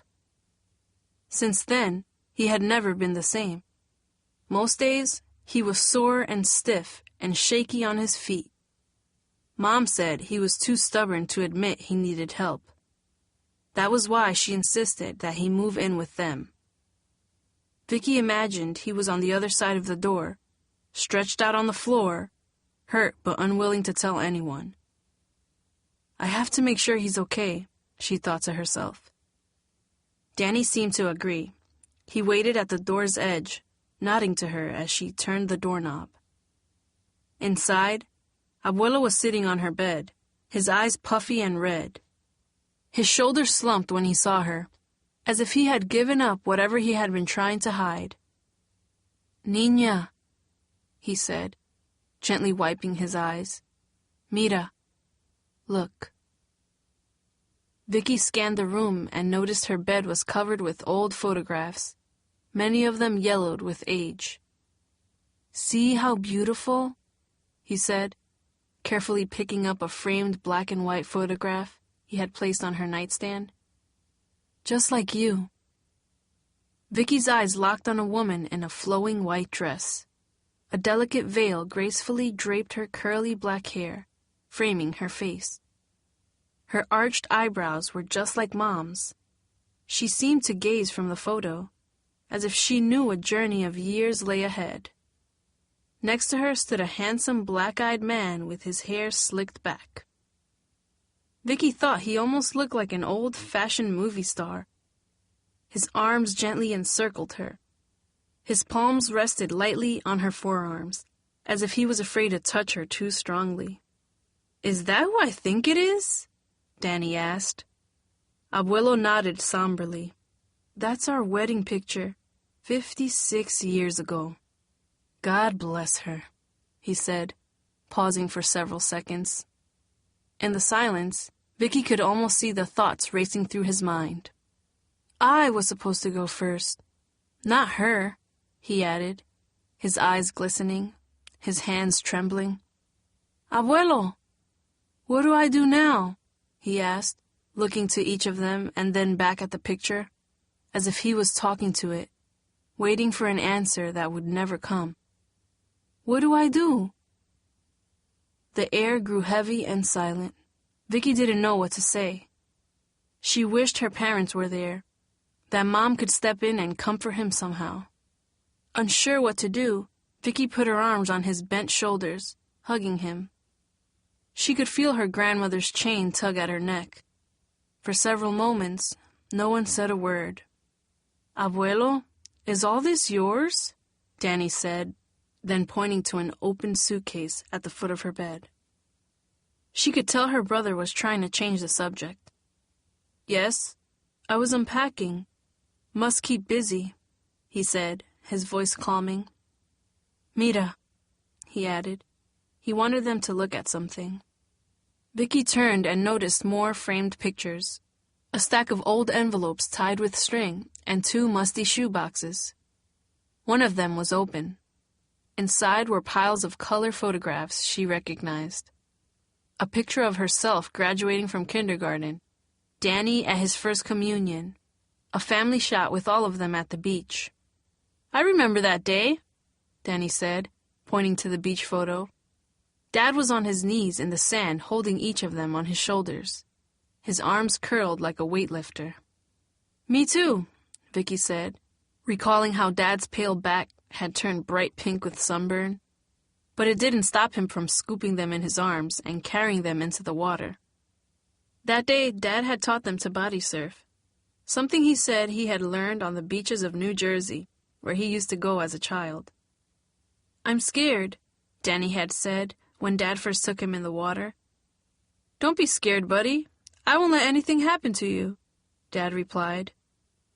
"I don't want to do it," Vicky had said, but Dad convinced her to try it once, telling her that if she made it all the way to the beach, he would get her some ice cream. It worked. Vicky could still remember the rise of the waves as they reached their breaking point, the foamy push as they crashed down, rocketing her forward. Her brother laughed so hard, salt water came out of his nose. Mom had teased Dad that his skin was so white, she needed sunglasses to look at him, and that he had turned their kids into little beach bums. They responded by splashing her with water until they were all soaked in sandy. Was it the last time she had heard her parents laugh together? What happened? She thought to herself, studying the photo. It was as if she was staring at something that was gone forever, something she could never reclaim, no matter how much she wanted it back. An ocean of sadness stirred inside her, its invisible waves breaking as she glanced at the photo. She dropped it back in the box, as Danny and Abuelo flipped through more pictures. She wanted to be alone, to go somewhere and forget about the photo. Abuelo's sadness, the fight with Teresa, her worries about her parents, the problems with Martin and Steve. But there was nowhere to escape. She didn't even have a bedroom. Ring! Vicky jumped as the phone's ring blasted through the house like a car horn. She glanced over at the clock. It was 3:42 p.m., the usual time for the calls to start coming in. Danny didn't even budge. Lately, they almost always ignored the ringing, just as Dad told them to. Ring! "You answer?" her grandfather asked, gesturing toward his ear. "The answering machine will get it. It's probably for Mom or Dad anyway," Vicky explained. Ring! "When he was here earlier, your father did not answer either," Abuelo noted. "Dad was here?" Ring! "Sí," Abuelo said. "He was here for lunch. We ate, and then he left in a hurry, moving too fast." Vicky figured that Dad was looking for work again, maybe rushing to get to an interview or something. The phone finally stopped ringing, and Vicky listened as the answering machine picked up. A second later, she heard an electronic voice leaving a message. "This is an urgent call regarding a past due account," the voice droned. Vicky knew the next part of the message. She had heard it all before. It started over the summer when their cell phone companies started calling about unpaid bills. Shortly after, all their wireless phones were shut off. Now other companies called: credit cards, banks, collection agencies. Vicky had gotten used to the calls, but she knew Abuelo might worry if he knew bill collectors were calling. She rushed to the kitchen to turn the volume down on the answering machine. "Immediate action is required in order to prevent..." Vicky silenced the machine, her face hot with embarrassment. Dad had told them a while ago to ignore the messages. But what about Abuelo? She hoped with his weak hearing and with Danny talking to him, he hadn't heard the message. More than that, she just wished the calls would stop once and for all. That's not gonna happen, she thought. Without a word, she escaped to the living room, flopped on the couch, and turned on the TV. The screen filled with a garbled image. The TV hissed with static, as if it was cursing at her. Great, she mumbled, flipping the channels. None of them worked. I can't believe this. What? Her brother said from the bedroom. The TV's out, she said. You serious? He said, walking over to the TV and messing with the cables in the back. Think we should call Mom? Vicky shook her head, realizing what the problem was. Next to the answering machine was a stack of bills. Many of them were unopened. Some were from the cable company. She had seen them for weeks. She was sure their service had been cut off because they hadn't paid their bill. No, just wait for Mom or Dad to come home, she said, clicking the TV off. Silence filled the room, making Vicky feel trapped. It was as if the walls of their home were closing in on them, as if each day the rooms got smaller and smaller. Yet she was powerless to stop it.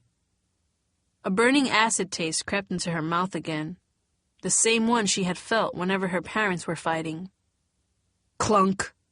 Vicky looked up to see Abuelo's shoulder nudge against the door of her room. He grunted with effort to keep his balance, his hands white-knuckled on his walker.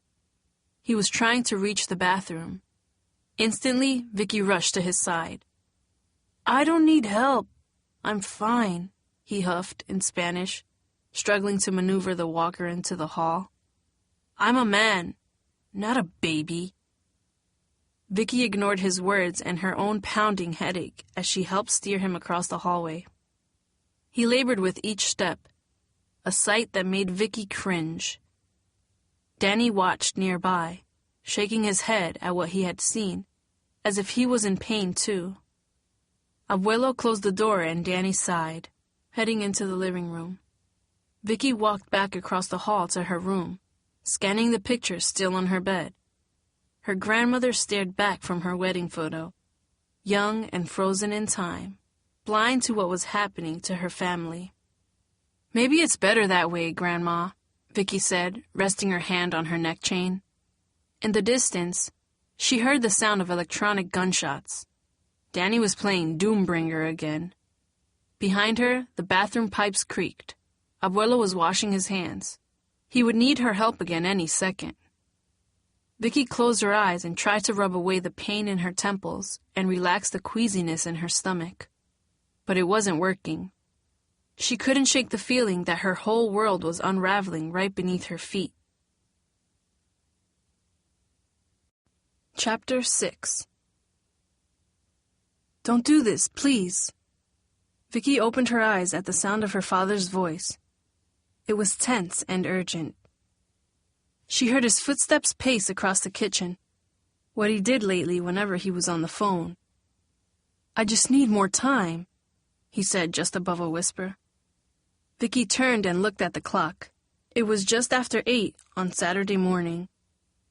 Weak light filtered through the dusty window blinds, making the living room ghostly gray. She realized she had never called Martin.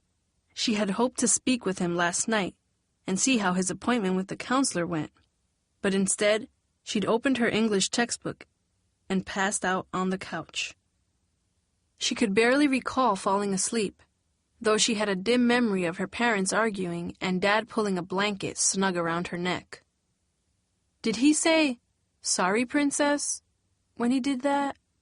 The memory was so foggy she wasn't sure. Look, I'm doing everything I can, Dad said just above a whisper.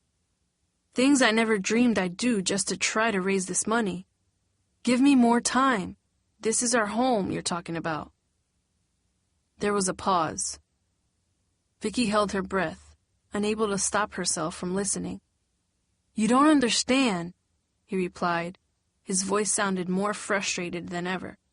She pulled the blanket up over her face. "Come on, work with me here, please." He cursed then, slamming the phone down. Vicky pretended to be asleep as he stormed into the living room, grabbed something, and headed out the front door. He made several trips outside carrying bags and boxes. Then she heard his car start, and he was gone. Not long after, she heard the click and thump of her grandfather's walker pressing on the carpet. "Not now. It's Saturday. Can't you at least sleep late, abuelo?" she wanted to say. She peeked from her blanket to see her grandfather coming slowly down the hall. But rather than come into the living room, he turned and headed into the kitchen, grunting with effort. "Papi, what are you doing?" Mom asked, following him from her bedroom.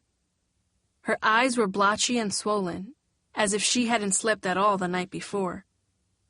"Just go sit with Vicky and I'll make breakfast," she said. "No," he barked. "I'm tired of sitting." Her mother shook her head in frustration. She looked exhausted. "I'll help him, Mom," Vicky said, stretching and getting up from the sofa.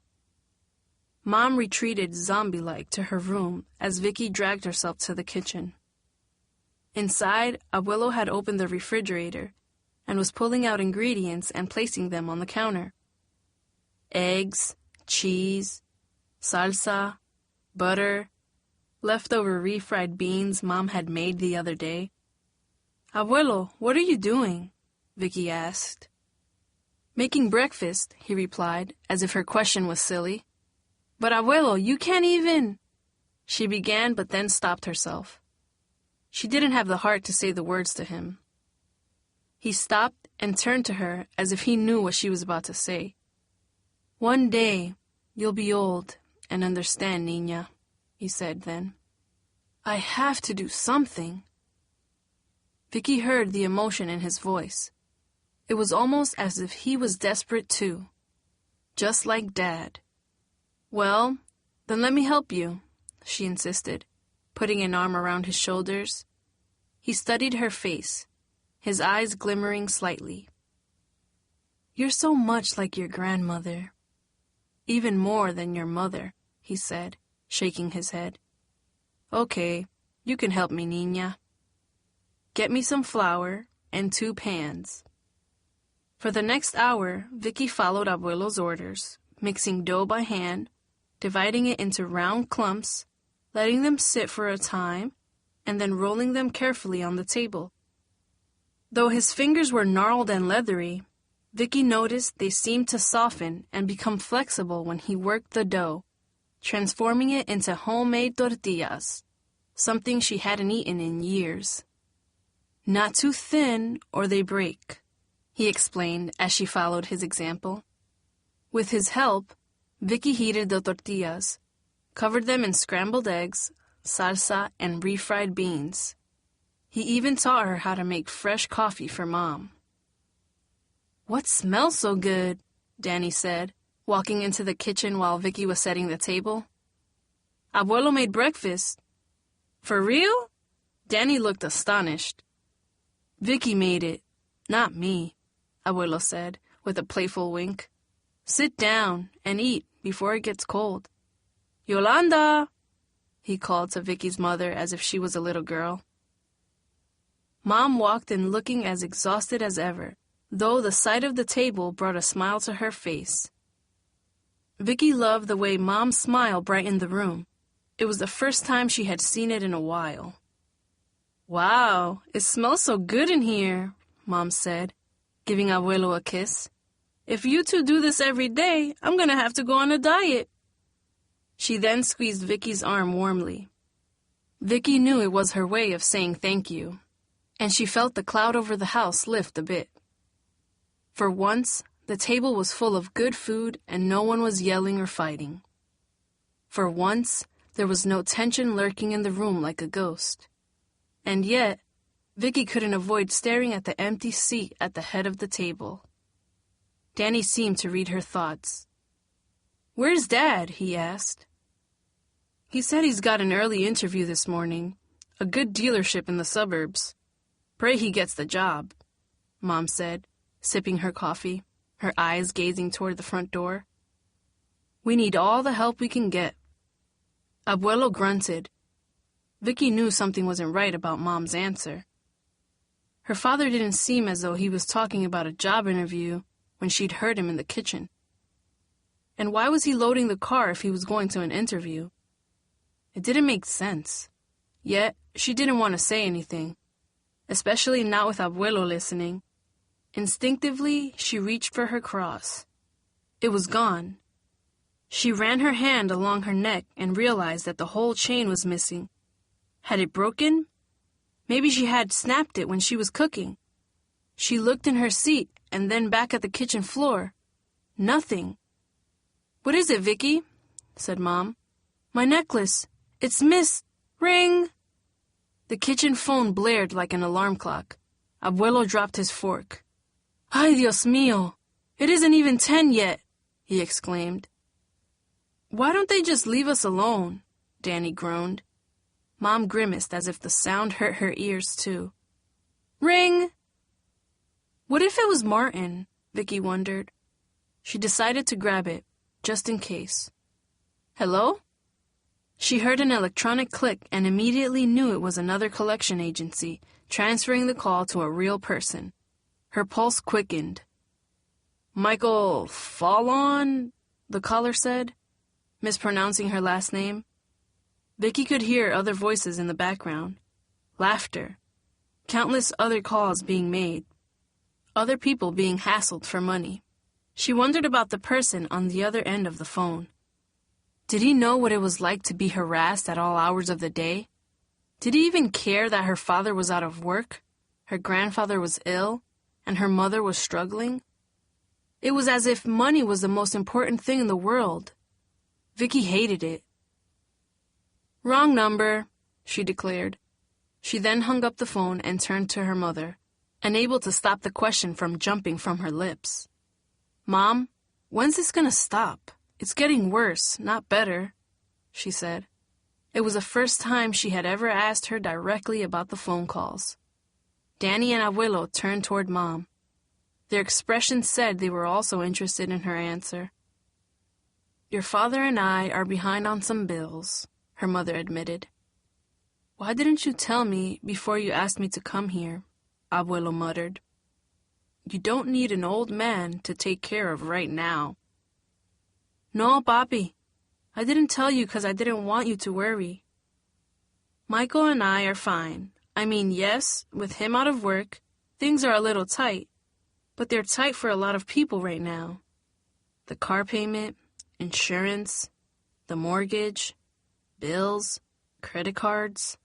I mean, we didn't know he'd lose his job," she said, shaking her head. "No one's buying cars right now." "What's gonna happen?" Danny asked then. He seemed younger and more vulnerable somehow. "We hear the messages. I see the mail. Now the TV's not working. It's like each day things get worse. And the way you and Dad are acting lately," his voice trailed off. Vicky's stomach churned at Danny's words. She could hear the worry and pain in them. She reached for her missing chain. Danny stabbed at his refried beans. "How are we acting?" Mom snapped defensively. "If you were the only one taking care of everything all the time, you'd get upset too," she added, pausing to take a deep breath. She glanced around the table at the many eyes which were suddenly locked on her face. For a second, the room was completely silent, as if everyone was hanging on her words. "Look, don't you worry. Your father's at an interview right now. Sooner or later, something is going to break for him. You'll see. Until then, we're just going to have to sit tight," Mom said. But her voice was hollow, as if she didn't fully believe what she said. She raised the coffee cup to her mouth like she was trying to hide behind it. The sight gave Vicky a chill. Abuelo looked as if his breakfast had upset his stomach. "Enough about this.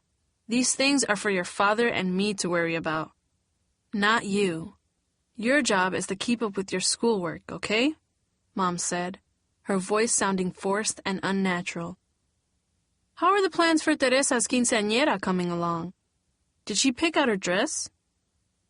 Danny rolled his eyes and got up from the table. Abuelo watched him go. So did Mom, though no one said anything. Vicky wanted to get up, too. More than anything. Mom's assurances made her more worried, not less. The last thing she wanted to think about was Teresa's stupid party. I have no idea, she answered, watching Danny escape to the living room. I'm not going. Not going? Why not? The two of you are best friends. I'm just not going, okay? Vicky snapped.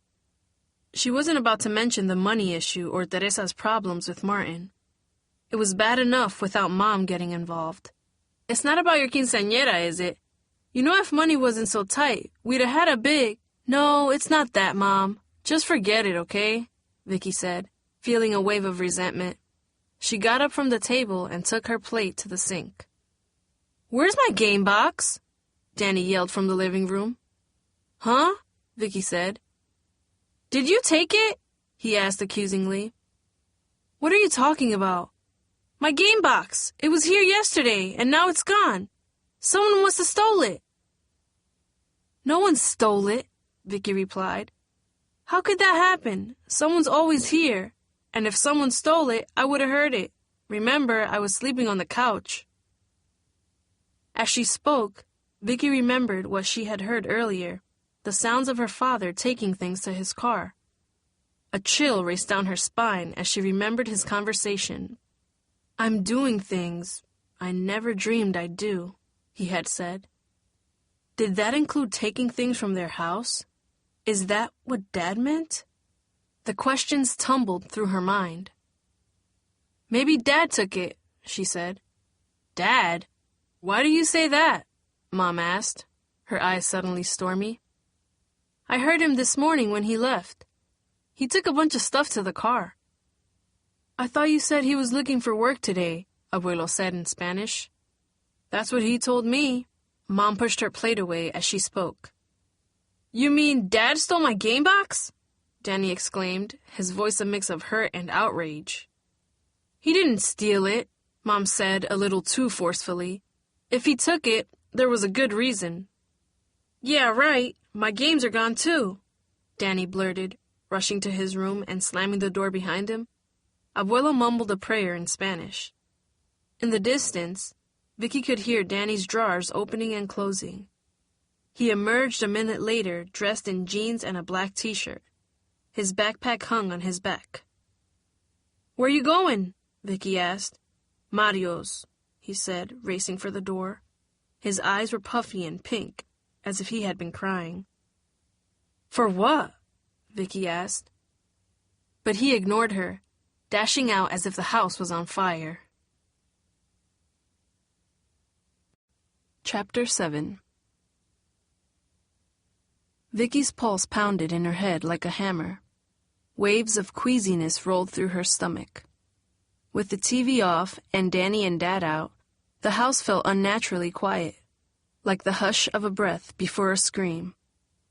She forced herself to clear the table and wash the breakfast dishes. Abuelo struggled to help her, though neither of them said a word. In her mind, Vicky kept seeing the pained look on Danny's face as he had run out. You're worried about him, aren't you? Abuelo said finally. Mom was in her bedroom vacuuming, something she always did when she was upset. Huh? Your brother. I worry too. You should go check on him. He's not as strong as you. Vicky stopped and stared at her grandfather. I don't feel strong, she admitted. Her eyes burned for an instant. Niña, you're carrying too much on your shoulders right now, he said, putting his hand on her back. I don't know why God makes things happen the way they do. If Carolina was still with us, we would take you and Danny out of this house for a while. But she's gone, and I'm too old to do that now. Abuelo? No, listen to me, Niña, he said, cutting her off. Yesterday, I asked your grandmother why she left me. What am I supposed to do?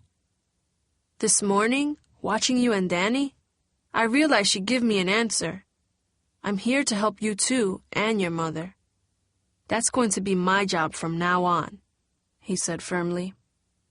His face almost seemed younger somehow, stronger. Vicky smiled, grateful he was there with her.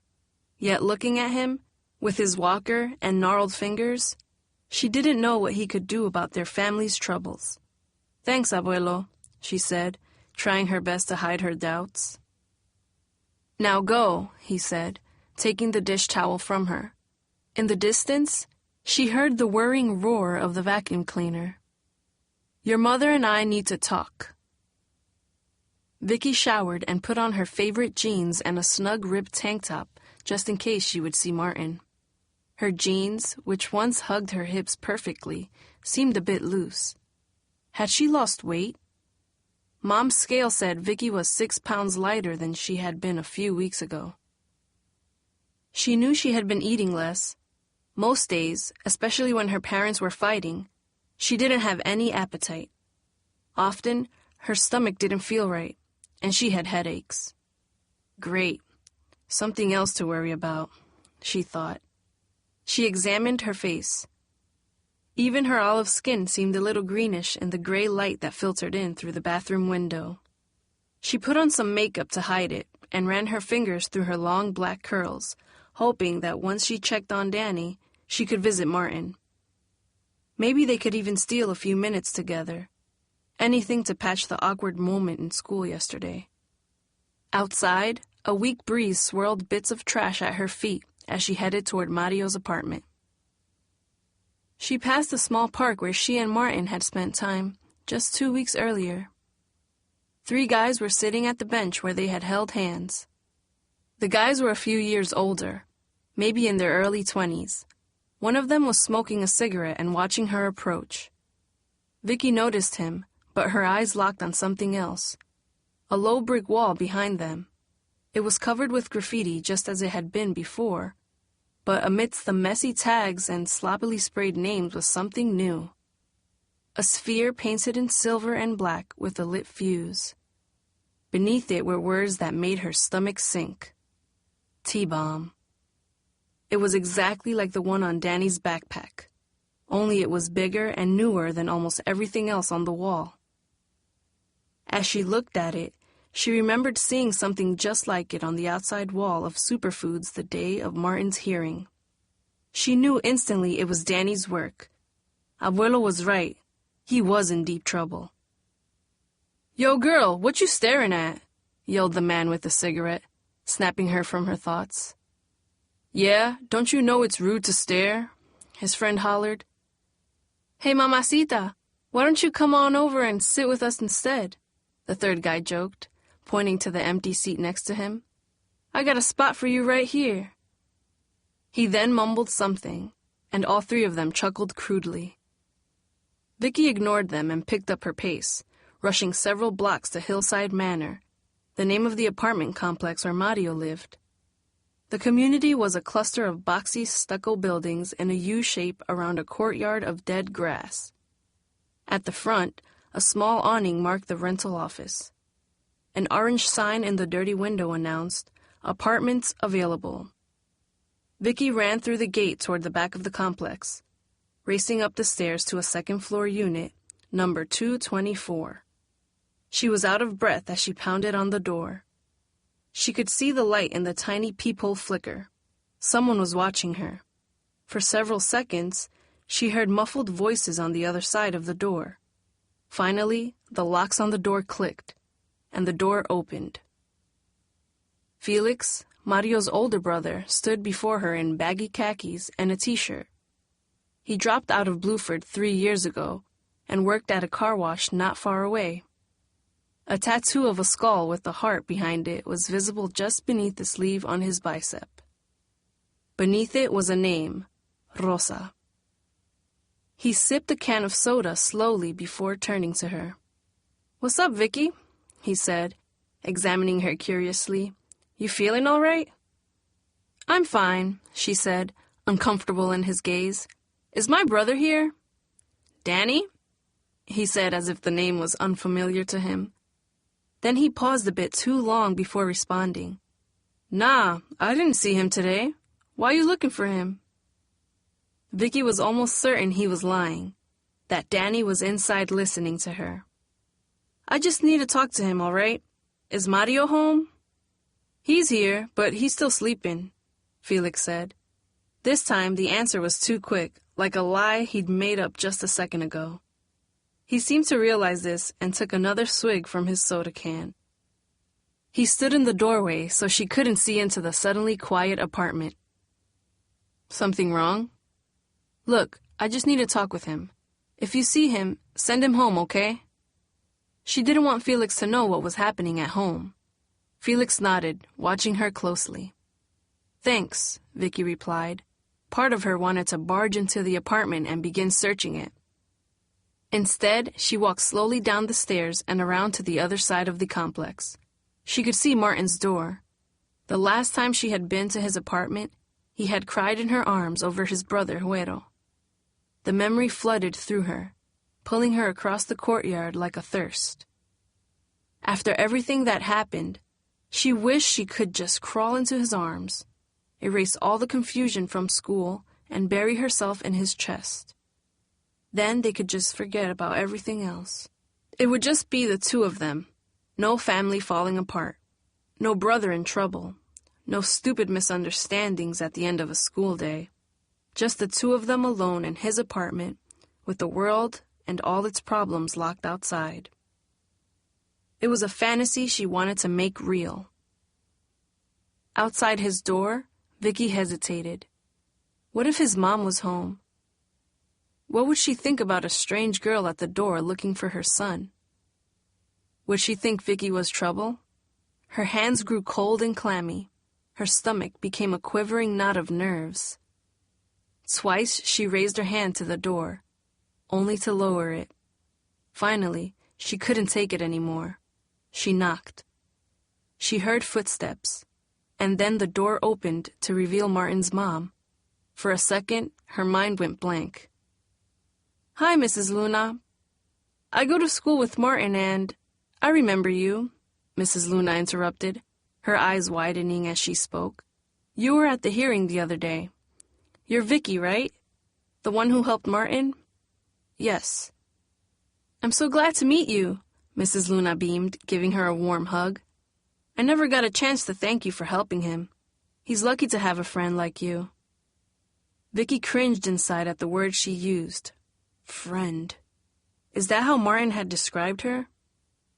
After the way he had stormed off on Friday, maybe that was all they were going to be.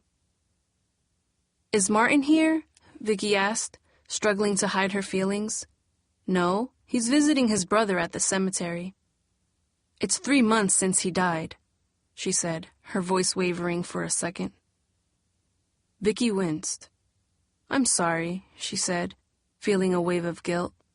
She had no idea Martin had such a sad anniversary on his mind this whole week. Why hadn't he told her? And yet, she knew she hadn't told him anything about her troubles either. They had barely talked. It's okay, Mrs. Luna said quickly, wiping her eyes. He goes when he needs to think. He said he'd be back at dinner time. Why don't you call him then? I will, Vicky said, feeling sorry for making Mrs. Luna so sad. And if there's anything we can ever do for you, Vicky, let me know. Maybe you and your family can come over for dinner or something. We still don't know many people in this neighborhood, and it would be nice to meet someone new. That would be great, Vicky said. Sure, it would never happen. Since he had lost his job, Dad didn't want to see anyone, especially their neighbors. Mrs. Luna gave her another hug as they said goodbye. It's been so hard for Martin since we moved here. I know he gets angry sometimes, like the counselor said, but he's a good boy. Thank you for helping him. Vicky smiled and walked away, wishing Mrs. Luna had stopped talking to her as if she was Martin's big sister. On her way home, Vicky passed the park again and glanced back at the graffiti-covered wall. Danny's time bomb blades like a neon sign. Whoosh! A thunderous wave hammered against the beach. Vicky watched the wall of water explode into angry white foam and roll back into the boiling sea.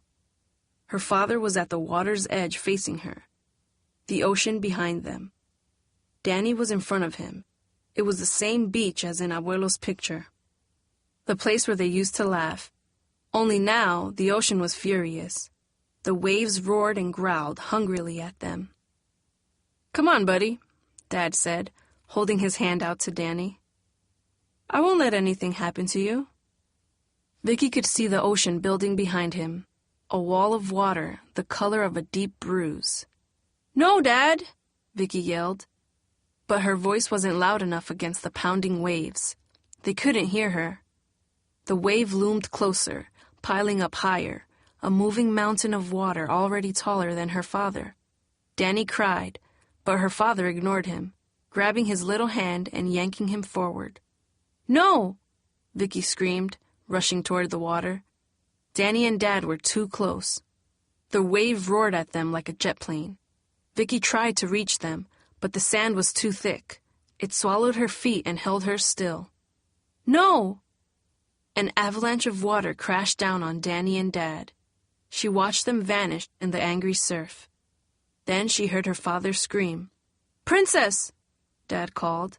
He held Danny in one arm and flailed helplessly with the other.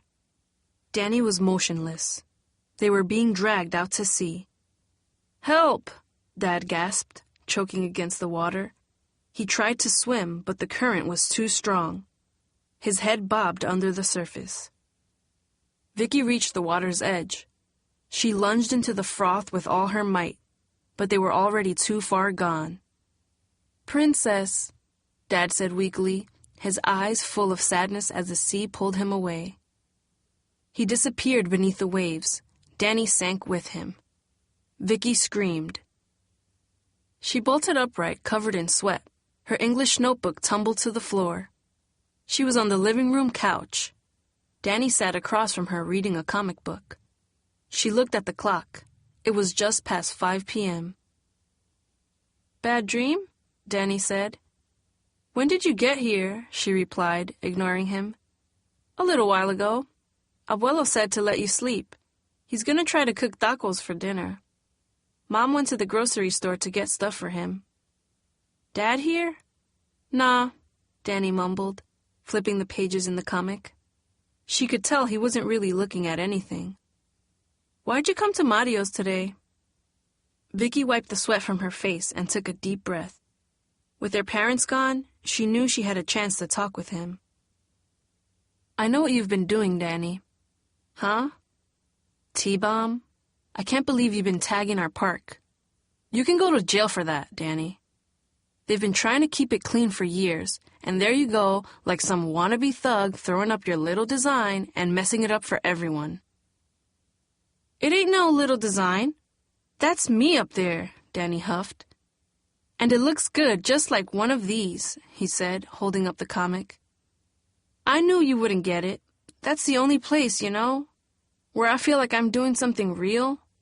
School, this house, this place, it ain't real, and you know it." Just then, she heard the thud of a car door outside. Danny went to the window. "Great, Dad's here. You're gonna tell him, right?"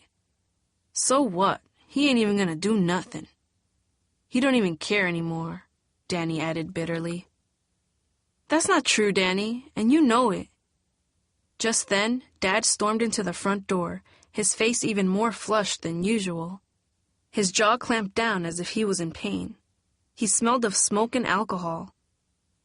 He moved as if the world was invisibly chained to his shoulders. He looked beaten and broken somehow. It gave Vicky a chill.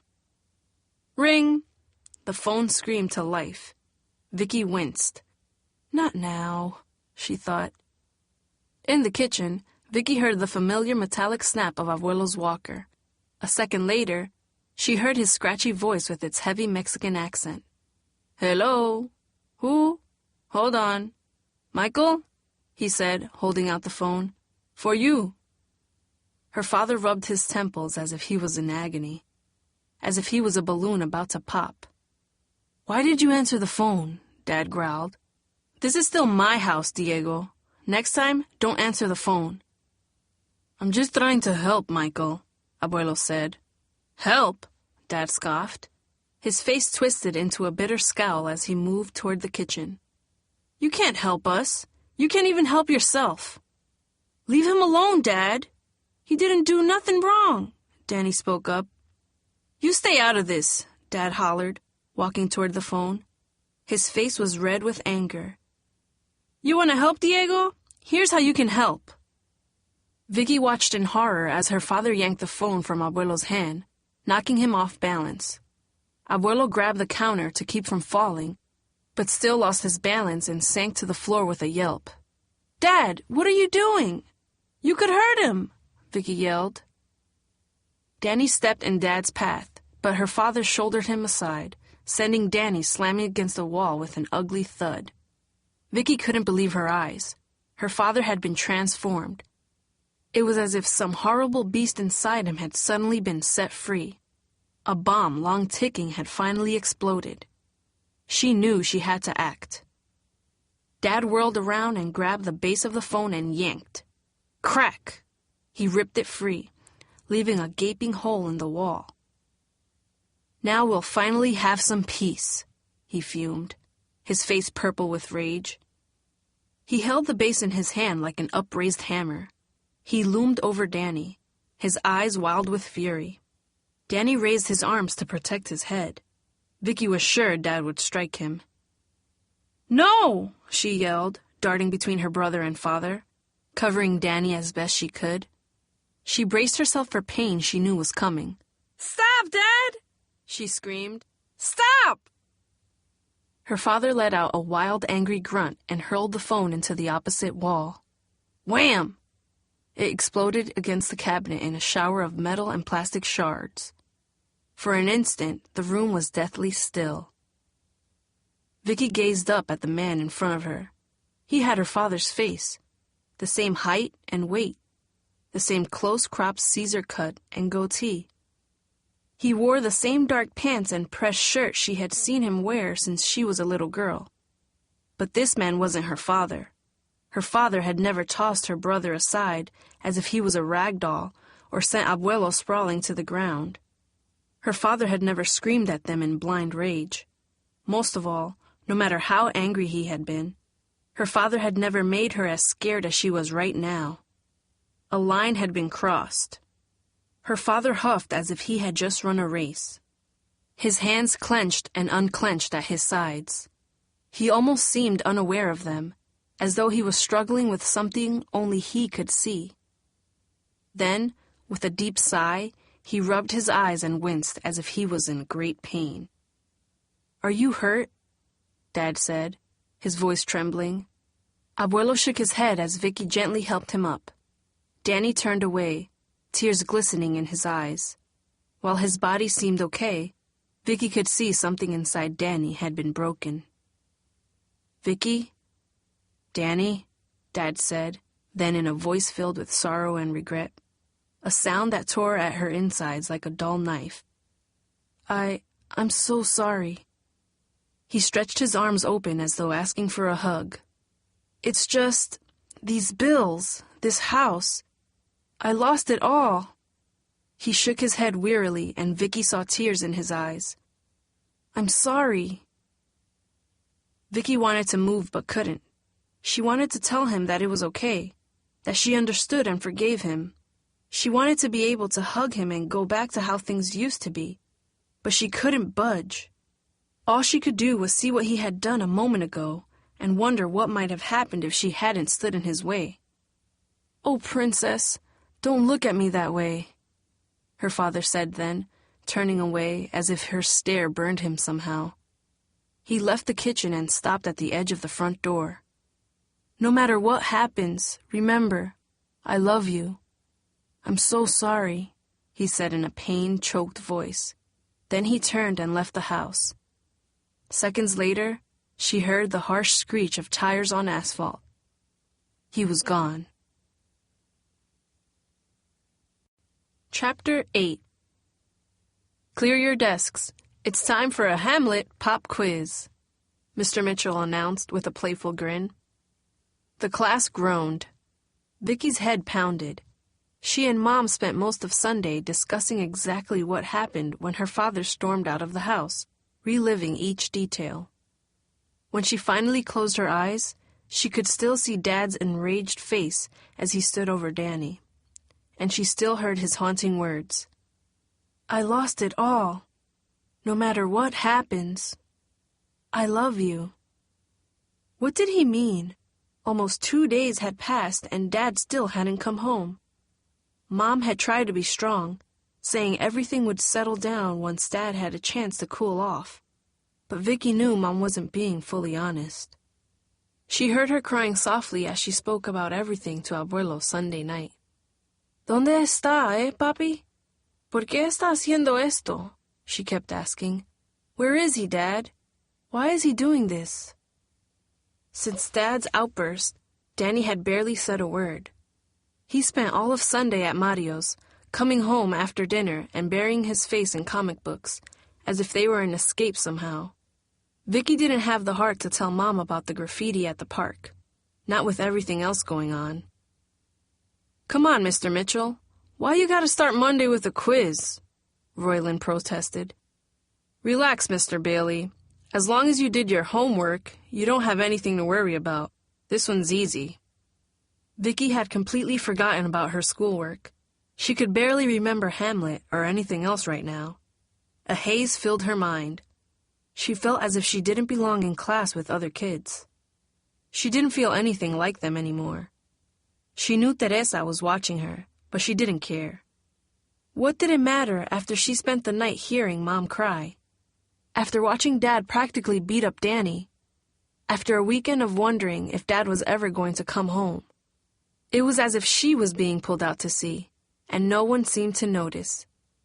Even Martin seemed like a stranger. She had hoped to at least talk to him before the bell, but he didn't give her a chance. "How come you never called me?" he'd asked at the beginning of class. "Not Friday like you said, not Saturday, not yesterday. I came to see you." "Yeah, but then you disappeared, and you don't even answer my calls. What's up with you? You out with someone this weekend or something?" he said, half joking. "Just forget it," she said, rushing to her desk as the bell rang. "Girl, what's your problem?" Vicky ignored him, blinking back tears of anger and hurt as she sat at her desk. She wanted to explain to Martin that her father had destroyed the one phone in their house, that Martin was the only one she wanted to be close to right now. But he didn't get it. Instead, he was jumping to conclusions again. Why was he making things even more difficult and complicated than they already were? It was as if he didn't trust her. And how could she explain it all to him now? She was afraid she would lose it if she tried, that she would fall apart and cry right there in the middle of the classroom. She couldn't do that now. Not at school. Not with Mr. Mitchell dropping a quiz on her desk. It was easier to stay quiet, even if Martin was upset. Vicky scratched her name on the quiz and scanned the list of questions. She didn't know the answers to any of them, not even the first one. What happens to Ophelia at the end of Act 4? She looked around the classroom. Everyone was focused on the quiz. She could hear the dull scrape of pens on paper. Normally, she would speed through and be among the first done while others struggled to keep up. But now she was lost. Vicky flipped the sheet over so she didn't have to look at the blank items anymore. She wished she could just walk out of the classroom. But where would she go? Home? That almost seemed worse. "Pass up your papers," Mr. Mitchell instructed, and then announced that he would go over the answers in class. He circled toward Vicky. "Please don't call on me," she thought as he got closer. "Not now." Vicky's head started to sweat. The familiar queasiness gripped her stomach. She had barely eaten breakfast again. "So, Vicky," Mr. Mitchell said, "I saw that you were done early, as usual. Can you tell us the answer to the first question? What happens to Ophelia at the end of Act 4? The classroom grew silent. At first, no one even bothered to look at her, as if everyone expected she would answer the question correctly. But this time was different. Seconds ticked by. People began to turn toward her, first Martin, and then Teresa, and Steve. They seemed surprised. Vicky wished they would all just turn away. She tried to think of something to say so Mr. Mitchell would skip her. "I can't deal with my homework right now, Mr. Mitchell. My family's coming apart, and I haven't eaten or slept right in weeks. I'm scared for my brother, and my stomach feels like someone shoved a knife in it. Just leave me alone." She imagined herself shouting the words, exploding like a bomb in the middle of the classroom. But instead, the words caught in her throat. She stared straight ahead, feeling the sweat bead on her forehead. "Miss Fallon?" Mr. Mitchell said. She could hear the surprise in his voice. "I know what happens, Mr. Mitchell," Teresa said then. Vicky couldn't tell if she was trying to show off or help. "Me too," Steve chimed in. "Thank you," said Mr. Mitchell, but the question was for Vicky. "I don't know," she admitted finally, feeling her face burn. "I didn't get a chance to finish." Vicky heard several students whisper. Someone in the back of the room snickered. Royland leaned forward at his desk, and his textbook fell to the ground with a loud slap. She wished she could sink through the floor somehow, away from the wide-eyed, open-mouthed stares. She knew some students thought it was funny that she didn't know the answer. But Martin, Teresa, and Steve gazed at her as if they were watching something they had never expected to see. Vicky focused her eyes on her notebook to avoid their stares. She could still see the hearts she had drawn last week. It seemed like years ago. Mr. Mitchell spotted them too, sighing as he passed her desk. "See me after class," he said quickly before turning his back to her. "Teresa, can you tell us what happened to Ophelia?" he asked. "She dies," Teresa said, looking over at Vicky. "How?" "She, loses it over all this drama with her boyfriend and family, and then she falls into the water and drowns." Vicky tried to block out the words and the stares that still lingered on her. "That's right. Good, Teresa," Mr. Mitchell said, moving to the front of the room and marking something in his gradebook. "But some argue that she might have killed herself. Anyone agree with this? If you find proof in the text, I'll give you extra credit on your quiz." Several students scrambled to find proof for their argument. Vicky zoned out, barely following along as the argument went back and forth with Mr. Mitchell prodding them on. She still couldn't believe what had happened. That Dad nearly smashed her brother's skull with a phone. That he had been gone for 2 days. "I would never kill myself over some boy. I don't care who he is," Teresa said at one point.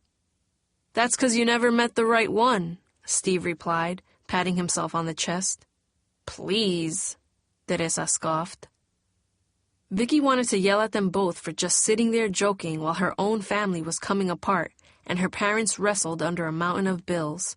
For the first time ever, school seemed completely pointless. Vicky could feel Martin staring at her. She knew he had once felt the same way. She remembered it from the day they had met. Part of her wished she could just reach out to him, force everyone else out, and lock the classroom door behind them.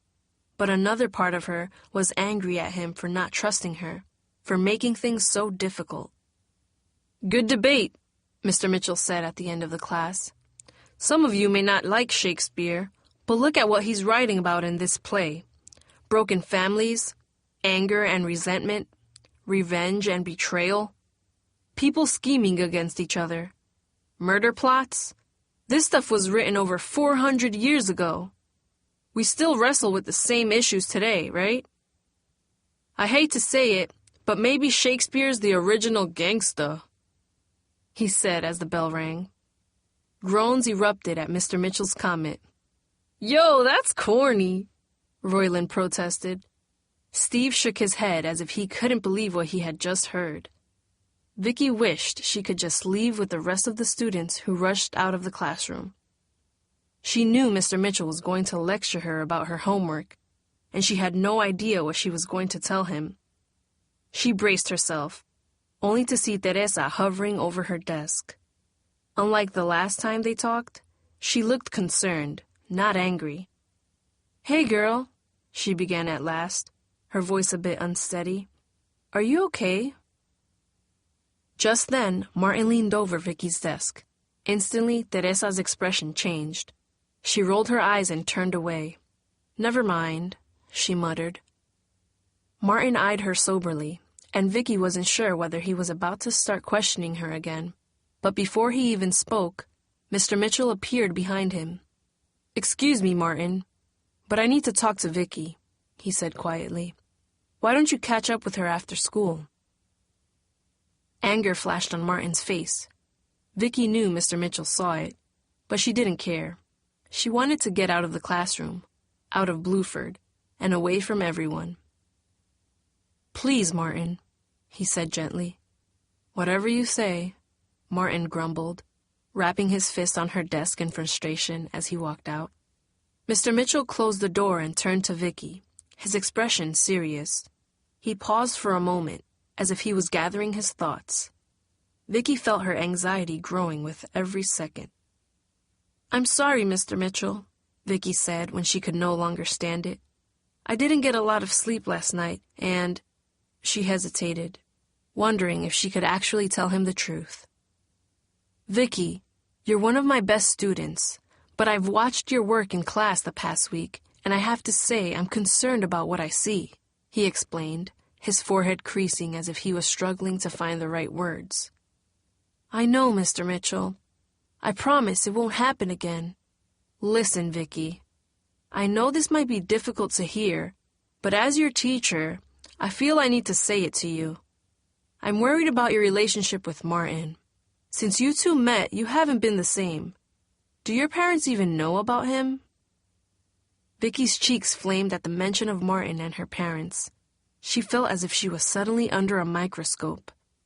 Never had any teacher asked about her personal life. Never had she given them reason to. But how could she respond? "No, they don't know about Martin, but that's because we don't talk anymore, Mr. Mitchell. All they do is yell and fight. How can I tell them anything?" she wanted to say. But instead, she just shrugged, feeling awkward and embarrassed under his gaze. "Look, what you did to help Martin the other day was great, but I'm not sure your friendship is helping you. Make sure you don't get in over your head with him, okay? You're a good student. Keep it up and colleges will be happy to accept you in a few years. I don't want to see you mess that up. I've watched too many talented girls in this school run into trouble with boys. Some get serious with a boyfriend and stop paying attention to their grades. Others have gotten pregnant and had to drop out." Vicky heard Mr. Mitchell's voice continuing, but her mind snagged on one word that made her cringe. Pregnant. What did he think she was? She knew he was trying to help, but he was wrong. She and Martin were nothing like he was saying, not even close. If he misread her relationship with Martin, how could he help her with the problems at home? There was no point talking to him. No one understood what really was happening, not her friends, not her parents, not her teachers. "That's not a path you want, Vicky. So just slow down and focus on your work, okay?" he said, as if his words were supposed to be helpful. "Thanks, Mr. Mitchell," she grumbled, gathering her books without even looking at him.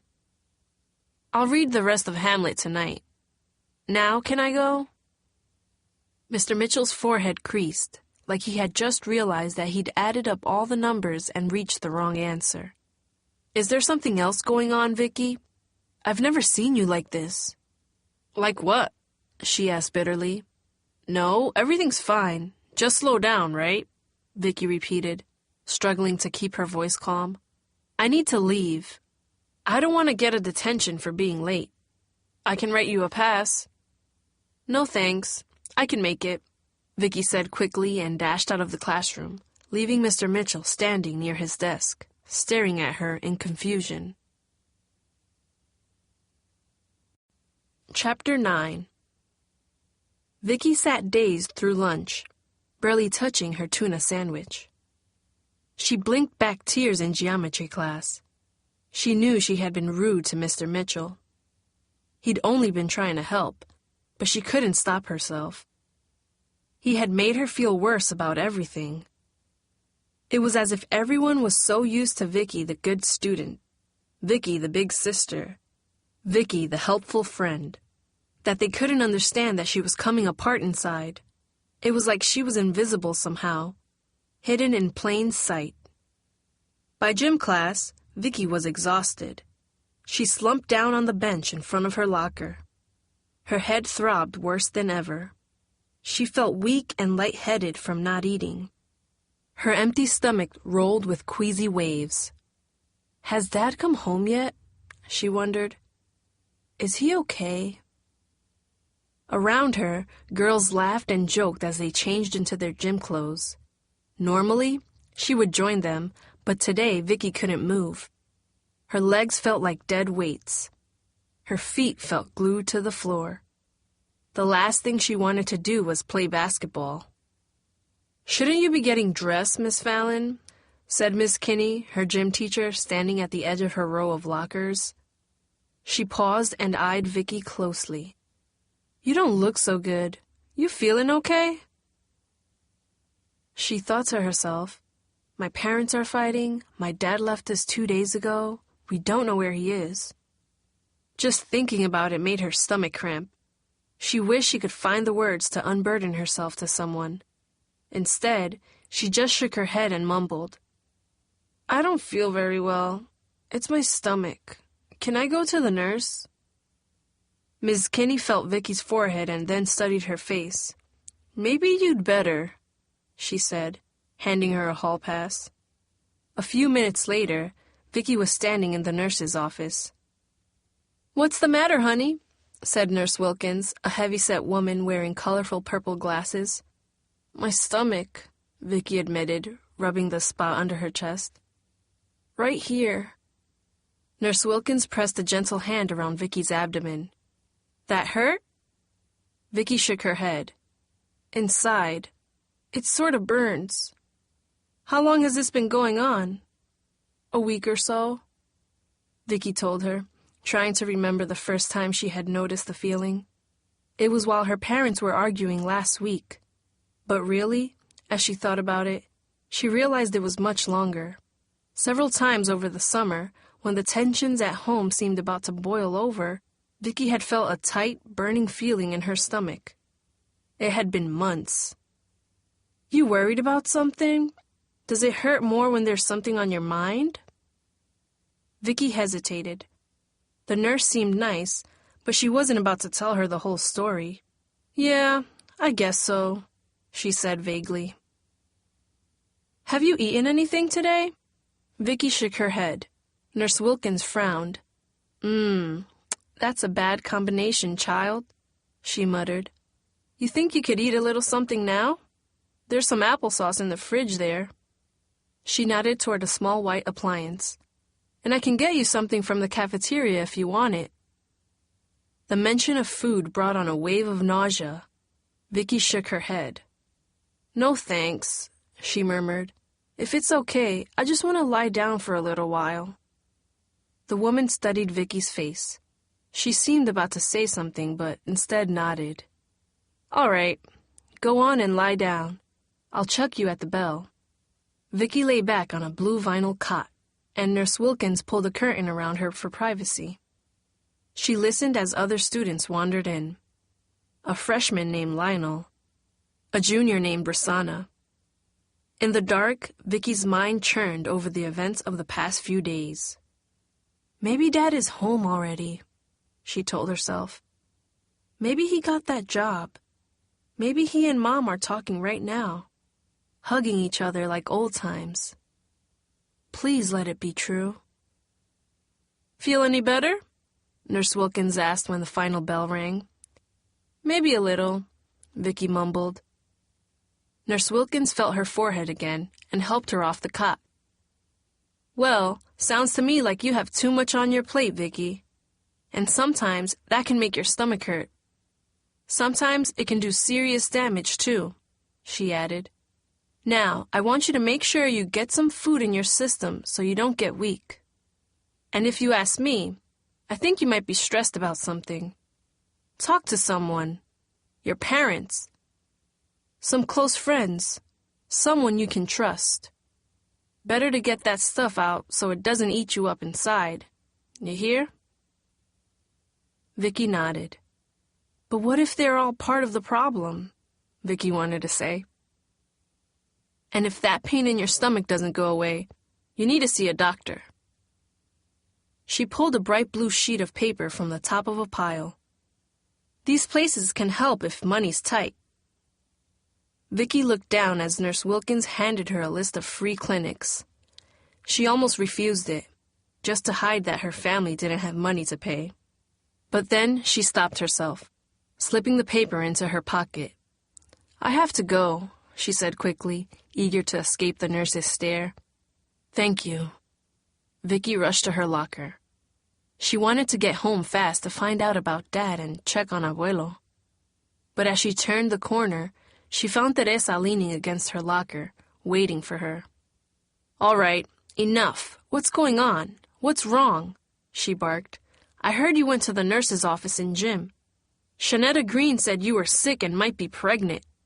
I'm not pregnant, Vicky fumed, her head pounding. I'm just tired. Tired? Teresa scoffed. I've seen you tired. You're more than tired. You look busted. She peered into Vicky's face, frowning. You got these dark circles under your eyes, and your skin don't look right.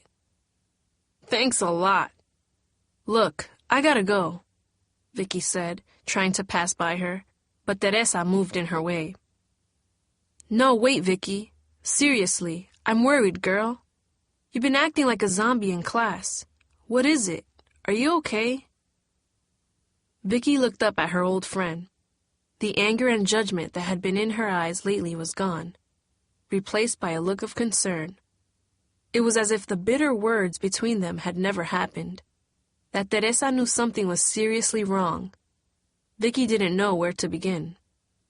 Please, Teresa, just let me go home, she said, unable to look into her face. Why won't you talk to me? Before Martin came along, we used to be like sisters, remember? Teresa said, grabbing her arm. Did he hurt you? Vicky closed her eyes. She could feel them burning. No, it's not like that, Vicky said, unable to hold back anymore. It's my family, she choked, struggling to say the words aloud. They're broke. All they do is fight anymore. The other night, my dad almost hurt my brother. Dad left home 2 days ago. He's never done that before. It feels like everything's coming apart, you know? As she spoke, a dam of emotion broke inside her, and tears ran down her face. Teresa slipped her arms around Vicky and hugged her, hard. Oh, girl, she murmured, I'm so sorry. I didn't know. And I thought you and Martin were having problems. We are, but that's another story. He doesn't even know about this. No one does, Vicky admitted, telling her quickly about everything that happened in the last few days. I don't know what's going to happen. I keep telling myself they'll be okay, but what if I'm wrong? I'm almost scared to go home. I don't know what I'm going to find there.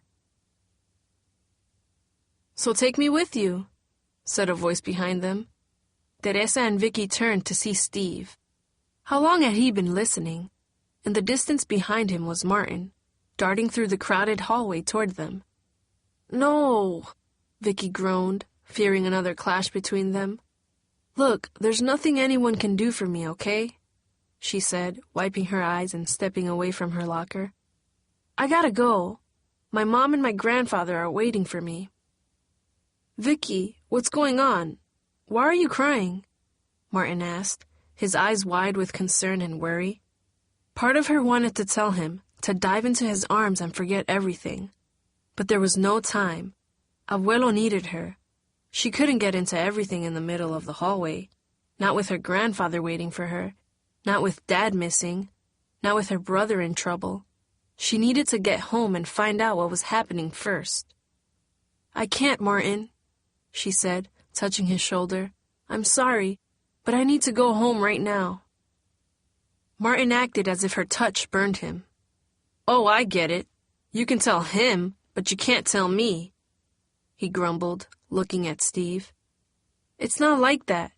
It's just that—" "No, that's exactly how it is," Martin protested.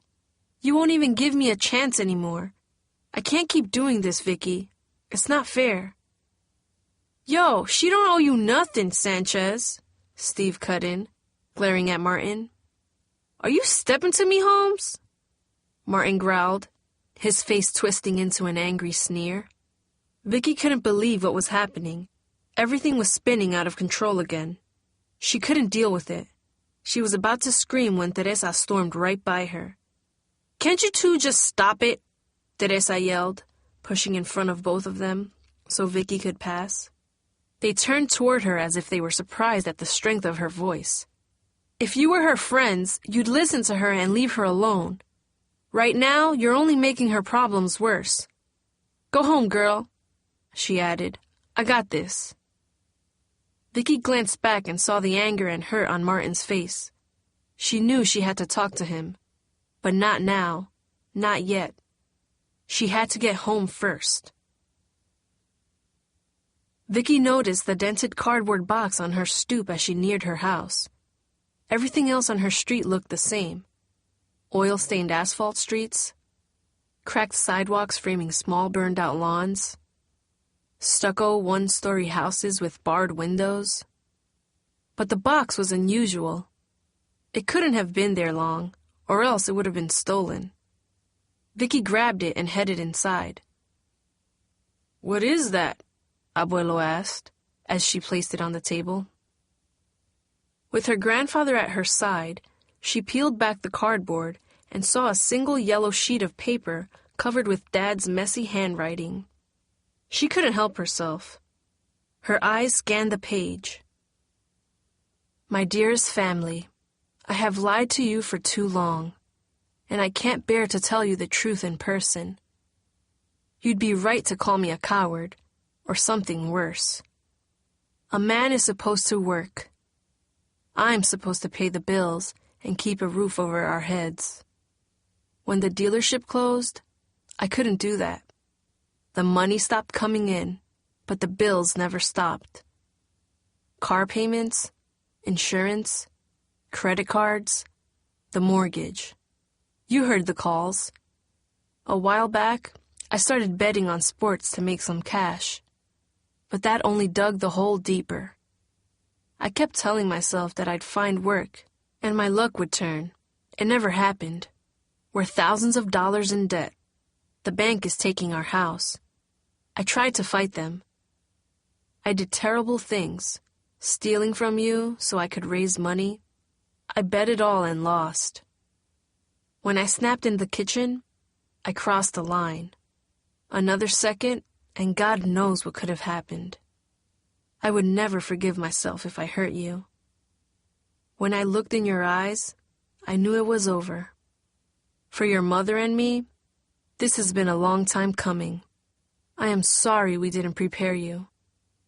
I know you'll land on your feet. I promise to find you someday when my luck has changed. Princess, help your mother and keep up with your schoolwork. Danny, forgive me. I never meant to hurt you. I love you both. You are good kids. I know you'll be okay. Yolanda, I'm sorry, but you know it's better this way. Love always, Dad. No! Vicky screamed. The room spun around her. The floor seemed to rise and sink as if it was being smashed by violent waves. She slumped down in a chair, reading the words again in disbelief. "What does it say?" Abuelo asked. "What does it say?" Vicky sank to her knees. Tears dripped from her eyes, spilling into the bottom of the box, landing on an old silver necklace. Beneath it was a stack of papers bound in rubber bands. Vicky saw the words, "Final Notice of Foreclosure," on one of them. She felt as if she was going to throw up. "Look, that's your grandmother's cross," Abuelo said. "How did it get there? Vicky closed her eyes. She knew the answer. Dad had taken it, but didn't sell it. Instead, he brought it back. His final act.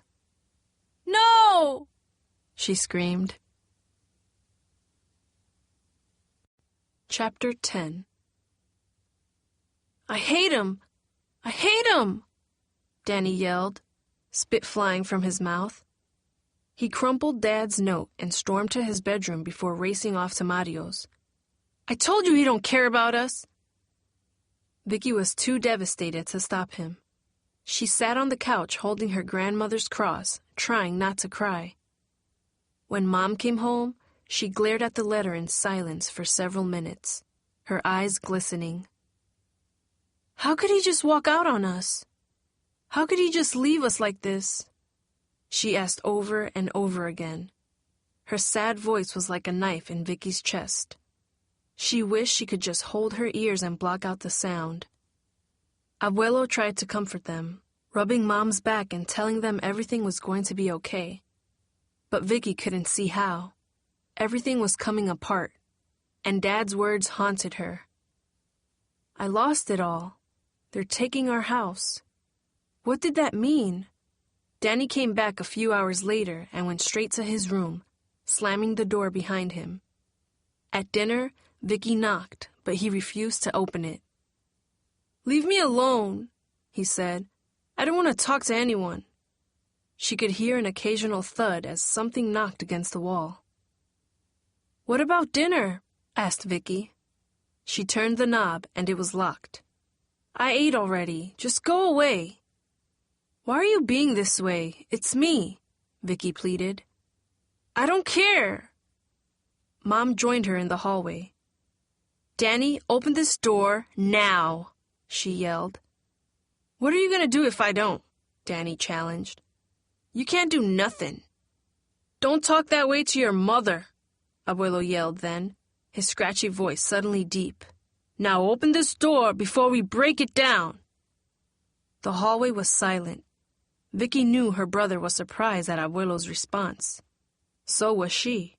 After several seconds, the knob clicked. Danny opened the door. His eyes were swollen and wet. A bruise-colored smudge covered one cheek. He looked sad and alone, like a child, Vicky thought. He turned and walked away. "You okay, Danny?" Abuelo asked, moving his walker closer. Mom rushed in and Vicky followed her. The windows were open, but the room stank of paint.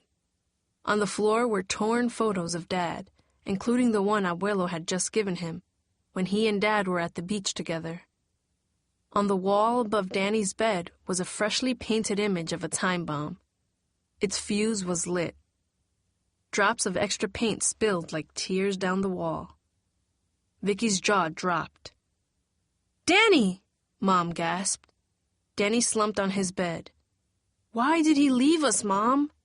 he said as tears rolled down his cheeks. "Why did he go?" Vicky felt her own eyes grow misty. She sat down on the bed next to her brother. For the first time in what seemed like ages, Mom hugged them both. "We'll get through this," she said. "Somehow we'll get through it." It was past midnight when Vicky finally collapsed on the sofa. It seemed as if she had just fallen asleep when she felt someone tug her arm. "Come on, get up, Vicky. I need you today." It was Mom. Outside, a dim, ghostly light bled through the window. "What time is it?" Vicky asked. "It's early," Mom explained, "but I'm calling out sick and going to the bank first thing to try and sort out this mess. I need you to stay home with Abuelo in case someone from the bank comes to the house. I'll get the school to send your homework. Make sure Danny gets to school on time. I don't want him missing school, too," Mom ordered, her voice tense. Vicky nodded, sliding off the sofa and turning on the light. Mom's bloodshot eyes looked like two cracked windows. Vicky knew she hadn't slept at all. Yet there was something new in her face, a grim determination. It was as if she wouldn't let herself be hurt, not while her family needed her. not while Dad's mess threatened them. "What's gonna happen, Mom?" Vicky asked. "Are we gonna lose our house?" Vicky couldn't hold back the questions that had been haunting her since she read Dad's letter.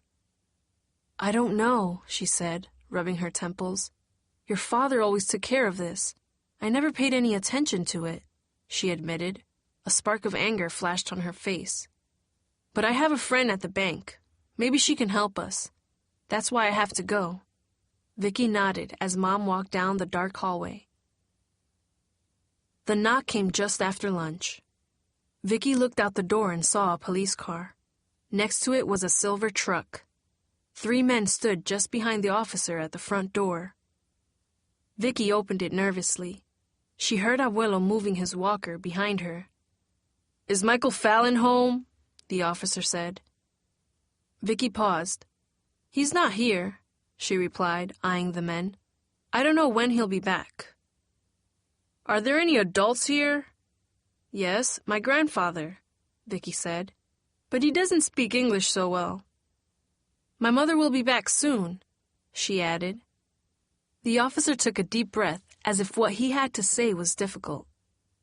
He then looked past Vicky toward her grandfather. "Sir, we're here under an order from the court. This home was issued an eviction notice over 2 weeks ago. You had until yesterday to move out." "Huh? What are you saying?" Vicky asked. "We never got any notice." "You did, miss. It was signed for by Michael Fallon. I'm sorry, but your family must be out of this house by the end of the day today. All your belongings must be moved out, too." "You can't do that. Where are we going to go?" "I'm sorry, but I must ask you to step out of the way." "This is my daughter's home. What are you doing?" Abuelo asked in broken English. "I'm sorry, sir, but a judge ordered this decision," the officer explained. "There's nothing we can do." He then turned to the men. "Do what you need to do." "Wait!" Vicky protested, but the men ignored her, stepping into the living room. None of them even looked at her. It was as if they didn't want to see her face. "Dad, where are you?" Vicky thought to herself. She looked outside in hopes that he would pull up, chase the men out, and tell them it was all a big misunderstanding. But he wasn't there. Only a gray truck and the police car were outside. "Dad, please!" A second later, one of the men walked by carrying the nightstand from her parents' bedroom. 2 other men grabbed the kitchen table and moved it outside. The officer watched as they worked. "I think you're all making a mistake. My mother went to the bank today to try to straighten this out. Can't you just come back later, after—" "Excuse me, miss," interrupted one of the workmen. He was carrying one of their kitchen chairs. He looked uncomfortable, as if he wished he didn't have to be there either. "All I know is my office received orders from the court to remove your family from the premises by 5 p.m. today," the officer said with a sigh. He stepped aside to allow 2 moving men to carry Danny's bed frame out of the house. "I'm sorry, I really am," he added. "But this house now belongs to Pacific View Bank. Your family is being evicted." "No!" Vicky felt as though someone had kicked her in the face. Her eyes blurred with anger. She could barely see and hardly breathe. The whole world seemed to spin for a long, dizzying second. "No!" Abuelo's voice brought her back to herself. "Vicky!" He was standing at the edge of her bedroom as if he was guarding it. He gestured for her to come to him. "I'm sorry, Abuelo. I don't know what to do. We have no phone. I can't even call Mom." "Listen, Niña, I have money," he said in Spanish. "I can help. Your grandmother and me, we saved for you and Danny." "Excuse me, but I'm gonna have to ask for you to move. This room must be cleared," insisted the officer. The 2 workmen stepped around them, grabbed her mattress, and hoisted it out. Underneath were the suitcases that her grandfather had brought last week. "These things are mine," Abuelo said, waving his hand. "Don't take them." "Sir, everything must go outside. We can put them in the truck and store them for you for a fee, or you can take them, but for now, they're going outside." "Why'd you do this? This is America. We are good people," he huffed. "There are children here, my grandchildren. You're taking their home away." The officer ignored his questions. "Sir, please step outside," he said. "Young man, I'm almost 80 years old. I never seen nothing like this." Abuelo complained half in Spanish, half in English. The officer shook his head. Vicky knew he didn't understand. "Grab that small shoebox, niña," Abuelo said in Spanish, nodding toward one of the boxes she had seen the day he moved in. "It has your grandmother's pictures." Vicky grabbed for the box and gently led him toward the door. She nearly stumbled at what she saw. Their belongings were strewn in awkward piles in their front yard. The kitchen table, the place where all their family discussions and memories happened over the years, now sat in the middle of their brown lawn. Next to it sat an end table, a stool, and their kitchen chairs, arranged in a straight row. Lights, pillows, blankets were stacked atop each chair. Even their flat-screen TV, which Dad bought a year before he lost his job, sat on the cement walkway like a piece of junk. Cars passed by on the street. People eyed the police cruiser and the growing pile of items on the lawn. Vicky was sure everyone knew what was happening. She had heard of folks being evicted before. She knew if they weren't careful, people would steal their stuff. Minute by minute, the pile grew. Even Mom and Dad's mattress now lay on its side in the driveway, like a dead animal. Vicky sank onto the sofa, covering her face with her hands. She wanted to cry, but there were no tears left. Everything inside felt hollow and numb, as if all of her feelings had been sucked out by a giant vacuum. At the sound of the engine, Vicky lifted her head. Her mother's car rounded the corner and skidded to a stop. Seeing her, Vicky felt a wave of relief. Maybe Mom could stop what was happening. Maybe she could tell them it was all a big misunderstanding. But as Mom got out of the car slowly, Vicky could see the resignation in her eyes. She looked as if she was watching her whole life burn down and was powerless to stop it. "I tried," she said, rushing right to Vicky. "I talked to everyone I could, but it was too late. Just like your father wrote."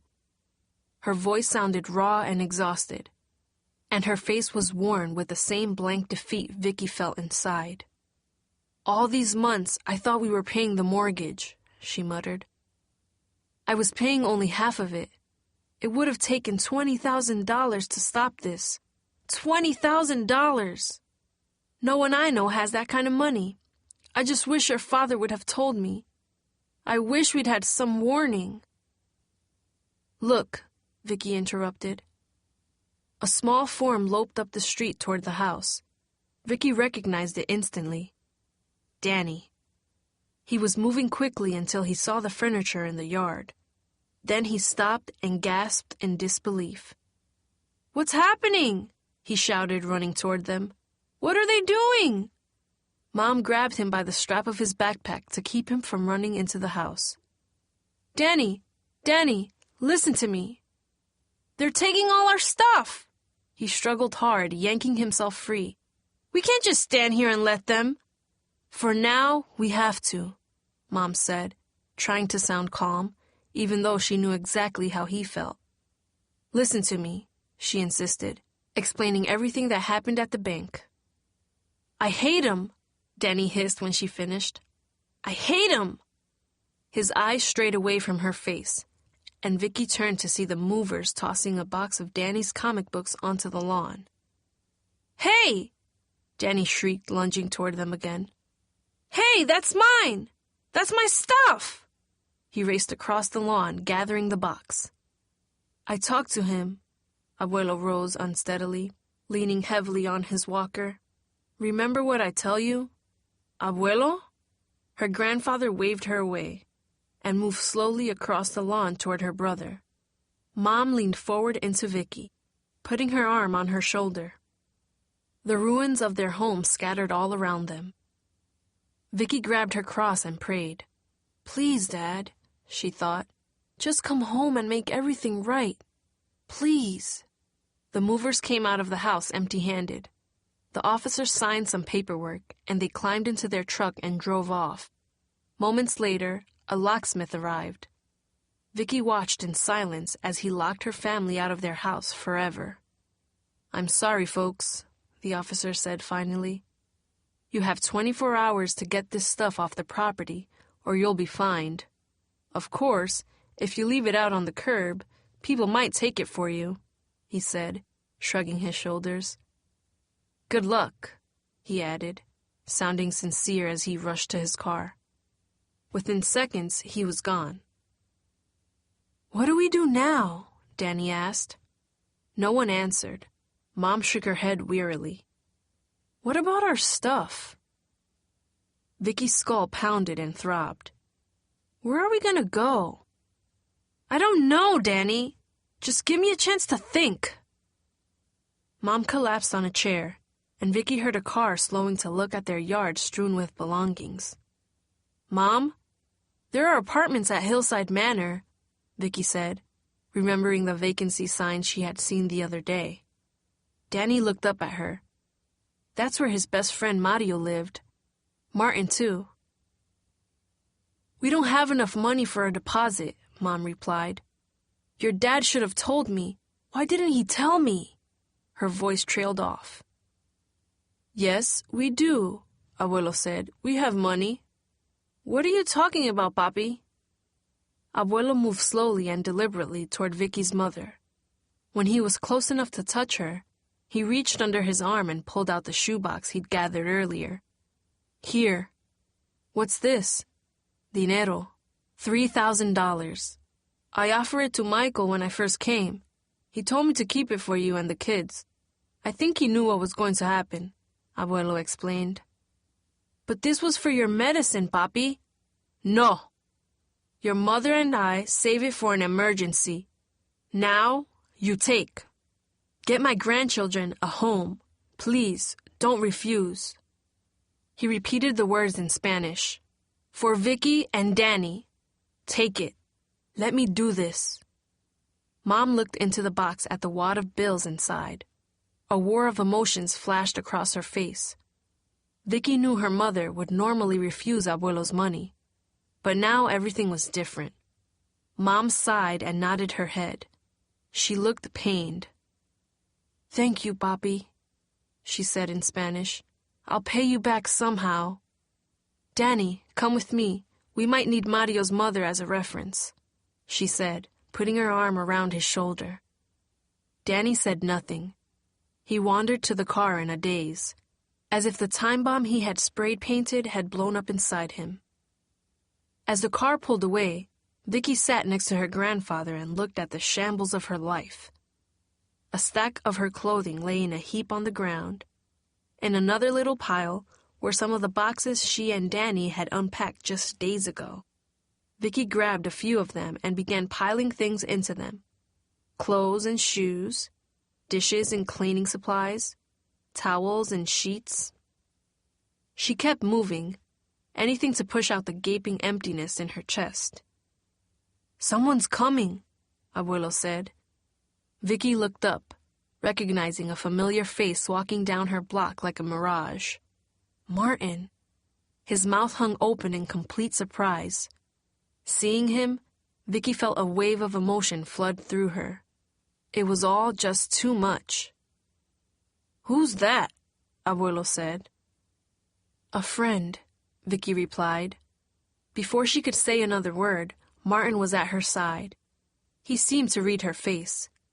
She felt his arms, strong and warm, wrap around her. She lowered her eyes into his chest and listened to his heart pounding. No matter what, she knew that he had come for her. Despite everything that happened, there he was. She drank in his embrace and felt her tears fall. "I'm so sorry, Vicky," he said. "Teresa told me about your dad. That girl really has your back. I'm sorry I got everything so wrong. I didn't know you were dealing with all this." She couldn't speak. The wound in her chest was raw and open, too big for words. A wound so vast, nothing would ever wipe it away completely. But in that moment, Martin was with her. Finally, she wasn't alone. "Listen," he insisted. "You stood with me when I needed you most. No one's ever done that for me. I'll stand with you too. You hear me?" he said, touching her face. "Even if you wanted to get back with Steve, you're still going to have me as a friend. You understand?" Vicky nodded and put her hands along the muscles of his back, pushing her face into the space under his chin. "I don't want Steve," she said, turning her face up to his. He kissed her then, and she closed her eyes. And for a second, nothing existed except the warmth of his touch. Just then, Vicky heard a familiar cough. Her grandfather's. He was behind them. Vicky gently pulled away. "Shouldn't you introduce us?" Abuelo said in Spanish. Martin looked up in embarrassment. Vicky knew he understood. "Yes, Abuelo," she said, smiling for the first time in days. "This is my friend, Martin Luna." Mom came back, followed by a small white pickup truck. Mario and Danny were inside. Felix was behind the wheel. Danny still seemed dazed, but Vicky was glad he had his friends. People who knew and cared for him. He wasn't alone either. "We got a place 3 doors down from Mario," Mom announced as she got out of the car. Vicky could see that she was trying her best to sound cheerful, though her eyes were red and her face blotchy. Vicky was sure she had been crying as she drove the car back alone. "It's small, 3 little bedrooms and 1 bathroom, but we can afford it," she said. Martin studied Mario's face. "He's my neighbor. That means—" "I'm your neighbor too," Vicky added. Martin tried to hide a smile. "You know what this means, don't you?" Vicky shrugged. "Your whole family is going to have to come over to our place for dinner." Vicky winced at the words. Maybe they would go to Martin's one day, but it wouldn't be their whole family. Not with Dad gone. She still couldn't believe what he had done, that he'd walked out, that he'd lied to them, that he wasn't coming back. Just thinking about it brought tears to her eyes. She glanced back at the ruins of her family's home, its doors locked, its memories scattered in boxes and bags on the front lawn. "You okay?" Martin said, looking at her. Vicky nodded, pushing the tears back. Work needed to be done. The truck needed to be loaded. They needed to move. "Martin, come here," Abuelo said. Martin rushed to join him. Vicky watched as her grandfather introduced him to Mom and Danny. They shook hands, and then Martin met Mario and Felix, who were getting ready to load the truck. Vicky almost couldn't believe it. She touched her grandmother's necklace as she watched them. Something new was happening, something she had never imagined. Though it was laced with sadness and pain, there was something else there too. Friends, family, a future. Vicky took a deep breath, turned away from the empty house, and joined everyone. They had work to do. This has been a Townsend Press production from the Bluford series of books. Breaking Point. Written by Karen Langhorne Fallon and Paul Langen. Read by Shahira Morel. This book was produced by Audiobook and features the music of Kenyon Whittington. For more information, visit our website at townsendpress.com.